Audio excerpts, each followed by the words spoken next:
कबीरा तुही कबीर तू, तेरो नाउँ कबीर। राम रतन तब पाइयै, जो पहले तजह शरीर। कबीर ਦਾ ਇੱਕ ਅਰਥ ਜਿਹੜਾ ਹੈ ਰੱਬ ਵਾਲੇ ਪਾਸੇ ਤੋਂ ਉਹਦਾ ਮਤਲਬ ਹੁੰਦਾ ਹੈ ਵੱਡਾ। ਸ਼ਲੋਕ ਕਬੀਰ ਸਾਹਿਬ ਜੀ ਦੇ ਨੇ, ਪਰ ਕਬੀਰ ਸਾਹਿਬ ਦੇ ਵੱਲੋਂ ਅਕਾਲ ਪੁਰਖ ਵਾਹਿਗੁਰੂ ਦੇ ਲਈ ਵੀ ਇਹ ਲਫ਼ਜ਼ ਵਰਤਿਆ ਗਿਆ ਹੈ। ਉਹਨੂੰ ਵੀ ਕਬੀਰ ਸਾਹਿਬ ਨੇ ਕਬੀਰ ਕਿਹਾ ਹੈ, ਗੁਰੂ ਨਾਨਕ ਸਾਹਿਬ ਮਹਾਰਾਜ ਜੀ ਨੇ ਵੀ ਕਿਹਾ ਹੈ। ਦਾਤਾਰ ਕਹਿੰਦੇ ਨੇ ਕਿ ਭਾਈ ਪਹਿਲੀ ਗੱਲ ਤੇ ਇਹ ਹੈ ਕਿ ਤੂੰ ਮਾਲਕ ਦੇ ਗੁਣਾਂ ਨੂੰ ਗਾ। ਅਸੀਂ ਵੀ ਬੜੀ ਵਾਰ ਸੁਣਦੇ ਹਾਂ, ਇੱਕ ਦੂਸਰੇ ਨੂੰ ਕਹਿੰਦੇ ਹਾਂ ਵੀ ਮਾਲਕ ਦੀਆਂ ਗੁਣਾਂ ਨੂੰ, ਵਾਹਿਗੁਰੂ ਦੀਆਂ ਗੁਣਾਂ ਨੂੰ ਗਾਉਣਾ ਚਾਹੀਦਾ। ਤੇ ਦਾਤਾਰ ਕਹਿੰਦੇ ਨੇ ਤੂੰ ਵੀ ਵਾਹਿਗੁਰੂ ਦੀਆਂ ਗੁਣਾਂ ਨੂੰ ਗਾ ਤੇ ਉਹਨੂੰ ਕਹਿ ਕਬੀਰਾ ਤੂੰ ਹੀ ਕਬੀਰ ਤੂੰ। ਉਹਨੂੰ ਕਹਿ ਵੀ ਤੂੰ ਕਬੀਰ ਹੈ। ਕਬੀਰ ਦਾ ਮਤਲਬ ਹੈ ਵੱਡਾ, ਭਾਵ ਕਿ ਵਾਹਿਗੁਰੂ ਨੂੰ ਕਹਿ ਤੂੰ ਵੱਡਾ ਹੈ, ਬੇਅੰਤ ਹੈ, ਉਹਦੇ ਗੁਣ ਏਦਾਂ ਗਾ। ਤੇਰੋ ਨਾਉ ਕਬੀਰ, ਐ ਵਾਹਿਗੁਰੂ ਤੇਰਾ ਨਾਮ ਵੱਡਾ ਹੈ, ਨਾਮਣਾ ਵੱਡਾ ਹੈ, ਤੇਰੀ ਤਾਕਤ ਵੱਡੀ ਹੈ, ਏਦਾਂ ਰੱਬ ਦੇ ਗੁਣ ਗਾ। ਉਹ ਵੱਡਾ ਹੈ ਨਾ, ਉਹਨੂੰ ਵੱਡਾ ਕਹਿ, ਏਦਾਂ ਉਹਦੇ ਗੁਣ ਗਾ। ਪਰ ਨਾਲ ਉਹ ਇਹ ਵੀ ਕਹਿੰਦੇ ਨੇ ਵੀ ਭਾਈ ਸਿਰਫ ਏਦਾਂ ਬੋਲ ਬੋਲ ਕੇ ਗੱਲ ਖਤਮ ਨਹੀਂ ਹੋ ਜਾਵੇਗੀ, ਵੀ ਬਸ ਬੋਲ ਦਿੱਤਾ ਤੇ ਗੱਲ ਮੁੱਕ ਗਈ। ਰਾਮ ਰਤਨ ਤਉ ਪਾਈਐ, ਜੋ ਪਹਿਲੇ ਤਜਹ ਸਰੀਰ। ਮਾਲਕ ਦਾ ਨਾਮ ਤਾਂ ਮਿਲਦਾ ਹੈ ਜ਼ਿੰਦਗੀ ਦੇ ਵਿੱਚ ਜੇ ਪਹਿਲਾਂ ਆਪਣੇ ਦੇਹ ਦੇ ਅਧਿਆਸ ਨੂੰ ਖਤਮ ਕਰੀਏ, ਪਹਿਲਾਂ ਸਰੀਰ ਦੇ ਮੋਹ ਨੂੰ ਖਤਮ ਕਰੀਏ। ਦੋ ਗੱਲਾਂ ਮੁੱਖ ਤੌਰ ਦੇ ਉੱਤੇ ਇਸ ਸ਼ਲੋਕ ਦੇ ਵਿੱਚ ਹੈ ਨੇ। ਪਹਿਲੇ ਨੰਬਰ ਦੇ ਉੱਤੇ ਤੇ ਇਹ ਗੱਲ ਹੈ ਵੀ ਮਾਲਕ ਦਿਆਂ ਗੁਣਾਂ ਨੂੰ ਗਾਉਣਾ। ਆਪ ਜੀ ਨੂੰ ਆਵਾਜ਼ ਠੀਕ ਆ ਰਹੀ ਹੈ? ਜ਼ਿਆਦਾ ਗੂੰਜਦੀ ਤੇ ਨਹੀਂ ਪਈ? ਸਮਝ ਆ ਰਿਹਾ ਨਾ? ਦੂਸਰਾ ਮਾਈਕ ਲਾ ਦਿਓ, ਮੈਨੂੰ ਠੀਕ ਨਹੀਂ ਲੱਗਦਾ। ਦੋ ਗੱਲਾਂ ਮੁੱਖ ਤੌਰ ਦੇ ਉੱਤੇ ਇਸ ਸ਼ਲੋਕ ਦੇ ਵਿੱਚ ਕੀਤੀਆਂ ਹੋਈਆਂ ਨੇ। ਪਹਿਲੀ ਗੱਲ ਇਹ ਹੈ ਵੀ ਮਾਲਕ ਦੇ ਗੁਣਾਂ ਨੂੰ ਗਾਉਣਾ, ਵਾਹਿਗੁਰੂ ਦੀ ਤਾਰੀਫ ਕਰਨੀ, ਉਹਦਿਆਂ ਗੁਣਾਂ ਨੂੰ ਗਾਉਣਾ। ਕਿਵੇਂ ਗਾਉਣਾ ਹੈ? ਗੁਣ ਉਹਦੇ ਗਾਏ ਜਾਂਦੇ ਨੇ ਜਿਹਨੂੰ ਅਸੀਂ ਆਪਣੇ ਤੋਂ ਵੱਡਾ ਮੰਨਦੇ ਹਾਂ, ਆਪਣੇ ਤੋਂ ਉੱਚਾ ਮੰਨਦੇ ਹਾਂ। ਗੁਣ ਉਹਦੇ ਗਾਏ ਜਾਂਦੇ ਨੇ। ਔਰ ਦੂਸਰੇ ਨੰਬਰ ਦੇ ਉੱਤੇ ਸਿਰਫ ਇੱਦਾਂ ਨਹੀਂ ਵੀ ਮੂੰਹ ਦੇ ਨਾਲ ਗੁਣ ਬੋਲ ਦਿੱਤੇ ਨੇ ਵੀ ਰੱਬ ਤੂੰ ਵੱਡਾ ਹੈ, ਤੂੰ ਵੱਡਾ ਹੈ, ਤੇ ਗੱਲ ਖਤਮ ਹੋ ਗਈ ਹੈ।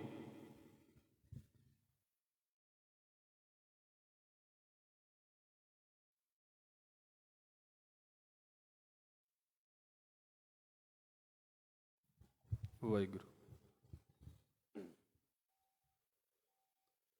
ਇਹ ਮਤਲਬ ਇੱਦਾਂ ਦੀ ਖੇਡ ਨਹੀਂ ਹੈ ਕਿ ਬਸ ਜ਼ੁਬਾਨ ਦੇ ਨਾਲ ਰੱਬ ਨੂੰ ਕਹਿਤਾ ਵੀ ਰੱਬ ਬੜਾ ਬੇਅੰਤ ਹੈ, ਰੱਬ ਬੜਾ ਵੱਡਾ ਹੈ, ਤੇ ਬਸ ਸਾਡੀ ਖੇਡ ਬਣ ਜਾਵੇਗੀ। ਆਪਾਂ ਇਹਨਾਂ ਦੋ ਚੀਜ਼ਾਂ ਨੂੰ ਸਭ ਤੋਂ ਪਹਿਲਾਂ ਵਿਚਾਰਨਾ ਹੈ। ਪਹਿਲੀ ਗੱਲ ਤੇ ਇਹ ਹੈ ਵੀ ਅਕਾਲ ਪੁਰਖ ਵਾਹਿਗੁਰੂ ਨੂੰ ਜਿੱਦਾਂ ਅਸੀਂ ਵਾਹਿਗੁਰੂ ਕਹਿੰਦੇ ਹਾਂ, ਭਗਵਾਨ ਕਹਿੰਦੇ ਹਾਂ, ਪ੍ਰਭੂ ਕਹਿੰਦੇ ਹਾਂ, ਉਹਦਾ ਇੱਕ ਨਾਮ ਕਬੀਰ ਵੀ ਹੈ। ਉਹਨੂੰ ਕਬੀਰ ਵੀ ਕਿਹਾ ਜਾਂਦਾ ਹੈ। ਕਬੀਰ ਦਾ ਅੱਖਰੀ ਅਰਥ ਹੁੰਦਾ ਹੈ ਵੱਡਾ। ਔਰ ਗੁਰੂ ਨਾਨਕ ਸਾਹਿਬ ਮਹਾਰਾਜ ਜੀ ਨੇ ਇੱਕ ਸ਼ਬਦ ਵਰਤਿਆ ਹੈ ਤਿਲੰਗ ਰਾਗ ਦੇ ਵਿੱਚ। ਸ਼ਬਦ ਹੈ ਸਤਿਗੁਰੂ ਜੀ ਦਾ, ਯਕ ਅਰਜ਼ ਗੁਫਤਮ ਪੇਸ਼ ਤੋਂ ਦਰ ਗੋਸ਼ ਕੁਨ ਕਰਤਾਰ ਹਕਾ, ਕਬੀਰ ਕਰੀਮ ਤੂੰ ਬੇਐਬ ਪਰਵਦਗਾਰ। ਉੱਥੇ ਮਹਾਰਾਜ ਨੇ ਕਬੀਰ ਸ਼ਬਦ ਵਰਤਿਆ ਹੈ ਅਕਾਲ ਪੁਰਖ ਵਾਹਿਗੁਰੂ ਦੇ ਲਈ, ਰੱਬ ਦੇ ਲਈ। ਉਹ ਕਬੀਰ ਸਾਹਿਬ ਨੇ ਇੱਥੇ ਸ਼ਬਦ ਵਰਤਿਆ ਹੈ। ਸ਼ਬਦ ਦਾ ਭਾਵ ਹੈ ਵੀ ਰੱਬ ਨੂੰ ਕਹਿ ਵੀ ਰੱਬ ਤੂੰ ਕਬੀਰ ਹੈ, ਵਾਹਿਗੁਰੂ ਤੂੰ ਵੱਡਾ ਹੈ। ਤਾਂ ਹੁਣ ਗੱਲ ਇੱਥੇ ਆ ਕੇ ਖਤਮ ਨਹੀਂ ਹੋ ਜਾਂਦੀ ਜਿੱਥੋਂ ਮੈਂ ਗੱਲ ਆਪ ਜੀ ਦੇ ਅੱਗੇ ਰੱਖਦਾ ਪਿਆ ਹਾਂ। ਕਿੰਨੇ ਲੋਕ ਨੇ ਵੇਖੋ ਮੂੰਹ ਦੇ ਨਾਲ ਵਾਹਿਗੁਰੂ ਦਾ ਨਾਮ ਕਹੀ ਜਾਂਦੇ ਨੇ, ਕਹੀ ਜਾਂਦੇ ਨੇ, ਤੇ ਜੇਕਰ ਚੰਗੀ ਤਰ੍ਹਾਂ ਸੋਚ ਕੇ ਵੇਖੀਏ ਵੀ ਜ਼ਿੰਦਗੀ 'ਚ ਕੁਝ ਬਣ ਜਾਂਦਾ ਉਹਨਾਂ ਦੇ, ਜਿੱਦਾਂ ਦੇ ਆਮ ਲੋਕ ਤੁਰੇ ਫਿਰਦੇ ਨੇ ਉੱਦਾਂ ਦੇ ਉਹ ਤੁਰੇ ਫਿਰਦੇ ਨੇ, ਕੀ ਫਰਕ ਆਉਂਦਾ ਉਹਨਾਂ ਦੀ ਜ਼ਿੰਦਗੀ ਦੇ ਵਿੱਚ? ਜੇ ਕੋਈ ਕਹਿੰਦਾ ਹੈ ਵੀ ਭਾਈ ਮਾਲਕ ਦੀਆਂ ਗੁਣਾਂ ਨੂੰ ਗਾਉਣਾ ਚਾਹੀਦਾ ਹੈ, ਠੀਕ ਹੈ, ਲੋਕ ਗਾ ਲੈਂਦੇ ਨੇ, ਤੇ ਗਾ ਕੇ ਵੀ ਬਹੁਤੀ ਵਾਰ ਜੇ ਉਦਾਂ ਦੇ ਹੀ ਰਹਿਣਾ ਹੈ ਜਿੱਦਾਂ ਦੇ ਲੋਕ ਗਾਉਣ ਤੋਂ ਪਹਿਲਾਂ ਸੀ ਤੇ ਬਾਅਦ ਦੇ ਵਿੱਚ ਵੀ ਉਦਾਂ ਦੇ, ਫਿਰ ਕੀ ਗਾਇਆ ਤੇ ਕੀ ਸੁਣਿਆ। ਜਦੋਂ ਗੁਰਦੁਆਰੇ ਆਏ ਉਦੋਂ ਆ ਕੇ ਵੀ ਉਦਾਂ ਦੇ ਹੀ ਰਹੇ ਜਿੱਦਾਂ ਦੇ ਗੁਰਦੁਆਰੇ ਆਉਣ ਤੋਂ ਪਹਿਲਾਂ ਸੀ, ਫਿਰ ਕੀ ਆਇਆ ਗੁਰਦੁਆਰੇ ਤੇ ਕੀ ਨਾ ਆਇਆ, ਸਾਰੇ ਇੱਕੋ ਜਿਹੇ ਹੋ ਗਏ। ਇਹ ਸਿਰਫ ਦੂਸਰੇ ਦੇ ਲਈ ਨਹੀਂ ਹੈ, ਸਾਡੇ ਸਾਰਿਆਂ ਦੇ ਲਈ ਇਹ ਸਾਂਝੀ ਗੱਲ ਹੈ। ਇਹਦਾ ਮਤਲਬ ਹੈ ਵੀ ਜਿਹਨੂੰ ਅਸੀਂ ਗਾ ਰਹੇ ਹਾਂ ਉਹਦੇ ਗਾਏ ਦਾ ਅਸਰ ਵੀ ਤੇ ਸਾਡੇ ਉੱਤੇ ਹੋਣਾ ਚਾਹੀਦਾ ਨਾ। ਮੈਂ ਇੱਕ ਗੱਲ ਆਪ ਜੀ ਦੇ ਨਾਲ ਸਾਂਝੀ ਕਰ ਦੇਵਾਂ। ਮਸਕੀਨ ਸਾਹਿਬ ਕਹਿੰਦੇ ਹੁੰਦੇ ਸੀ ਵੀ ਕਹਿੰਦੇ ਮੈਨੂੰ ਇੱਕ ਬੰਦਾ ਮਿਲਿਆ ਤੇ ਮੈਨੂੰ ਕਹਿੰਦਾ ਵੀ ਦਿਨ ਦੇ ਵਿੱਚ ਨਾ 5 ਕੁ ਪਾਠ ਸੁਖਮਨੀ ਸਾਹਿਬ ਦੇ ਕਰ ਲਈਦੇ ਨੇ, ਹੋਣਗੇ ਇਦਾਂ ਦੇ, ਥੋੜੇ ਨਹੀਂ ਨੇ ਬੰਦੇ। ਨਮਸਕਾਰ ਹੈ, ਮੈਂ ਕਹਿੰਦਾ ਇਹ ਵੀ ਬੜਾ ਸਿਰੜ ਵਾਲਾ ਕੰਮ ਹੈ। ਪਰ ਜਦੋਂ ਬੰਦਾ ਇਦਾਂ ਦੀਆਂ ਗਿਣਤੀਆਂ ਦੱਸਣ ਲੱਗ ਪੈਂਦਾ ਨਾ ਵੀ ਮੈਂ ਇੰਨੇ ਕਰ ਲੈਣਾ, ਇੰਨੇ ਹੋ ਜਾਂਦੇ ਨੇ, ਉਹਦੇ ਪਿੱਛੇ ਨਾ ਉਹਦਾ ਇੱਕ ਮਾਣ ਜਿਹਾ ਬੋਲਦਾ ਹੁੰਦਾ ਵੀ ਮੈਂ ਕਰ ਲੈਣਾ ਇਦਾਂ। ਤੇ ਮਸਕੀਨ ਸਾਹਿਬ ਪਤਾ ਕੀ ਕਹਿੰਦੇ? ਕਹਿੰਦੇ ਮੈਂ ਫਿਰ ਕਹਿ ਦਿੱਤਾ ਵੀ ਤੇਰੇ ਮੂੰਹ ਵੱਲ ਵੇਖ ਕੇ ਤਾਂ ਇੰਝ ਲੱਗਦਾ ਹੀ ਨਹੀਂ ਤੂੰ ਇੱਕ ਵੀ ਪਾਠ ਕਰਦਾ ਹੋਵੇਂਗਾ। ਇਹਦਾ ਮਤਲਬ ਕੀ ਹੈ? ਮਰਦ ਕਹਿੰਦੇ ਨੇ ਗੁੱਜੜਾ ਲੱਦਮ ਲਾਲ ਮੱਥਿਆ ਹੀ ਪ੍ਰਗਟ ਥਿਆ। ਜਿਹੜਾ ਬੰਦਾ ਵਾਕਿਆ ਹੀ ਵਾਹਿਗੁਰੂ ਨੂੰ ਗਾ ਰਿਹਾ ਹੈ ਨਾ, ਮੈਨੂੰ ਨਹੀਂ ਪਤਾ ਅਸੀਂ ਉਸ ਚੀਜ਼ ਨੂੰ ਕਿੱਦਾਂ ਸਮਝਦੇ ਹਾਂ, ਪਰ ਮੈਂ ਆਪ ਜੀ ਦੇ ਅੱਗੇ ਰੱਖਦਾ ਵਾਂ ਉਹਦੇ ਚਿਹਰੇ ਦੇ ਉੱਤੇ ਹੀ ਇਹ ਚੀਜ਼ਾਂ ਹੈ ਨੇ। ਜਿਹੜਾ ਬੰਦਾ ਝੂਠ ਬੋਲਦਾ ਉਹਦਾ ਚਿਹਰਾ ਪੀਲਾ ਹੁੰਦਾ। ਜਿਹੜੇ ਫੇਸ ਰੀਡਰ ਹੁੰਦੇ ਨੇ ਇੱਥੋਂ ਹੀ ਬੰਦੇ ਫੜ ਲੈਂਦੇ ਨੇ। ਅੱਜ ਉਹਨੂੰ ਪੜ੍ਹਾਈ ਮੰਨਿਆ ਜਾਂਦਾ ਹੈ। ਮਹਾਰਾਜ ਨੇ ਤਾਂ ਉਹਨਾਂ ਚੀਜ਼ਾਂ ਨੂੰ ਪਹਿਲਾਂ ਹੀ ਗੱਲ ਕਰ ਦਿੱਤੀ ਹੈ ਵੀ ਜੋ ਅੰਦਰ ਚੱਲਦਾ ਪਿਆ ਉਹ ਤੇ ਚਿਹਰੇ ਦੇ ਉੱਤੇ ਹੈ। ਗੱਲ ਤੇ ਵੇਖਣ ਦੀ ਹੈ ਵੀ ਕਿਹੜੇ ਬੰਦੇ ਨੂੰ ਚੀਜ਼ਾਂ ਪੜ੍ਹਨੀਆਂ ਆਉਂਦੀਆਂ ਨੇ ਤੇ ਕੀ ਨਹੀਂ ਪੜ੍ਹਨੀਆਂ ਆਉਂਦੀਆਂ। ਉਹ ਵੇਖਦਿਆਂ ਕਹਿ ਦਿੰਦੇ ਨੇ ਬੰਦਾ ਝੂਠ ਬੋਲਦਾ ਪਿਆ, ਵੇਖਦਿਆਂ ਕਹਿ ਦਿੰਦੇ ਨੇ ਬੰਦਾ ਸੱਚ ਬੋਲਦਾ ਪਿਆ। ਉਹਨੂੰ ਕੋਈ ਟ੍ਰਿਕ ਸਮਝ ਲੇ, ਵਿਦਿਆ ਸਮਝ ਲੇ, ਜੋ ਮਰਜ਼ੀ ਸਮਝ ਲੇ। ਮਰਦ ਕਹਿੰਦੇ ਹੈ ਤੇ ਇਹ ਗੱਲ ਹੈ ਵੀ ਜੋ ਅੰਦਰ ਹੈ ਉਹ ਬਾਹਰ ਪ੍ਰਗਟ ਆਉਂਦਾ ਹੀ ਆਉਂਦਾ ਹੈ। ਔਰ ਜਿੱਦਾਂ ਦੇ ਹਾਂ ਸਾਡੇ ਮੱਥਿਆਂ ਦੇ ਉੱਤੇ ਲਿਖਿਆ ਪਿਆ ਹੈ। ਇਹਨੂੰ ਹੀ ਇੱਥੇ ਬੋਲਦੇ ਹਾਂ ਵੀ ਇਹ ਲੇਖ ਲਿਖੇ ਗਏ ਨੇ, ਮੱਥੇ ਤੇ ਲਿਖੇ ਗਏ ਨੇ। ਮੱਥੇ ਤੇ ਲਿਖਣ ਦਾ ਮਤਲਬ ਕੀ ਹੈ? ਸਾਹਮਣੇ ਹੈ, ਜੋ ਕੁਝ ਮੈਂ ਕਰਦਾ ਪਿਆ ਸਾਹਮਣੇ ਨਜ਼ਰ ਆ ਰਿਹਾ ਹੈ। ਜਿੰਨੀ ਕਿਸੇ ਦੀ ਪਕੜ ਜ਼ਿਆਦਾ, ਜਿੰਨੀ ਕਿਸੇ ਦੀ ਦੌੜ ਇਸ ਪਾਸੇ ਦੀ ਜ਼ਿਆਦਾ, ਉਹਨੂੰ ਓਨੀਆਂ ਚੀਜ਼ਾਂ ਫੜਨੀਆਂ ਆ ਜਾਂਦੀਆਂ ਨੇ। ਹੈ ਇਹ ਵਿਦਿਆ ਹੈ ਬਸ। ਕੋਈ ਸ਼ਕਲ ਵੇਖ ਕੇ ਕਹਿ ਦਿੰਦਾ ਵੀ ਕੀ ਗੱਲ ਅੱਜ ਤੇਰੀ ਸ਼ਕਲ ਨੂੰ ਕੀ ਹੋਇਆ, ਕੀ ਗੱਲ, ਉਹਨੇ ਕੀ ਵਿਦਿਆ ਪ੍ਰਾਪਤ ਕੀਤੀ ਹੈ? ਪਰ ਵੇਖਦਿਆਂ ਪਤਾ ਲੱਗ ਜਾਂਦਾ। ਇਹਦਾ ਮਤਲਬ ਚਿਹਰਾ ਬੜਾ ਕੁਝ ਦੱਸਦਾ।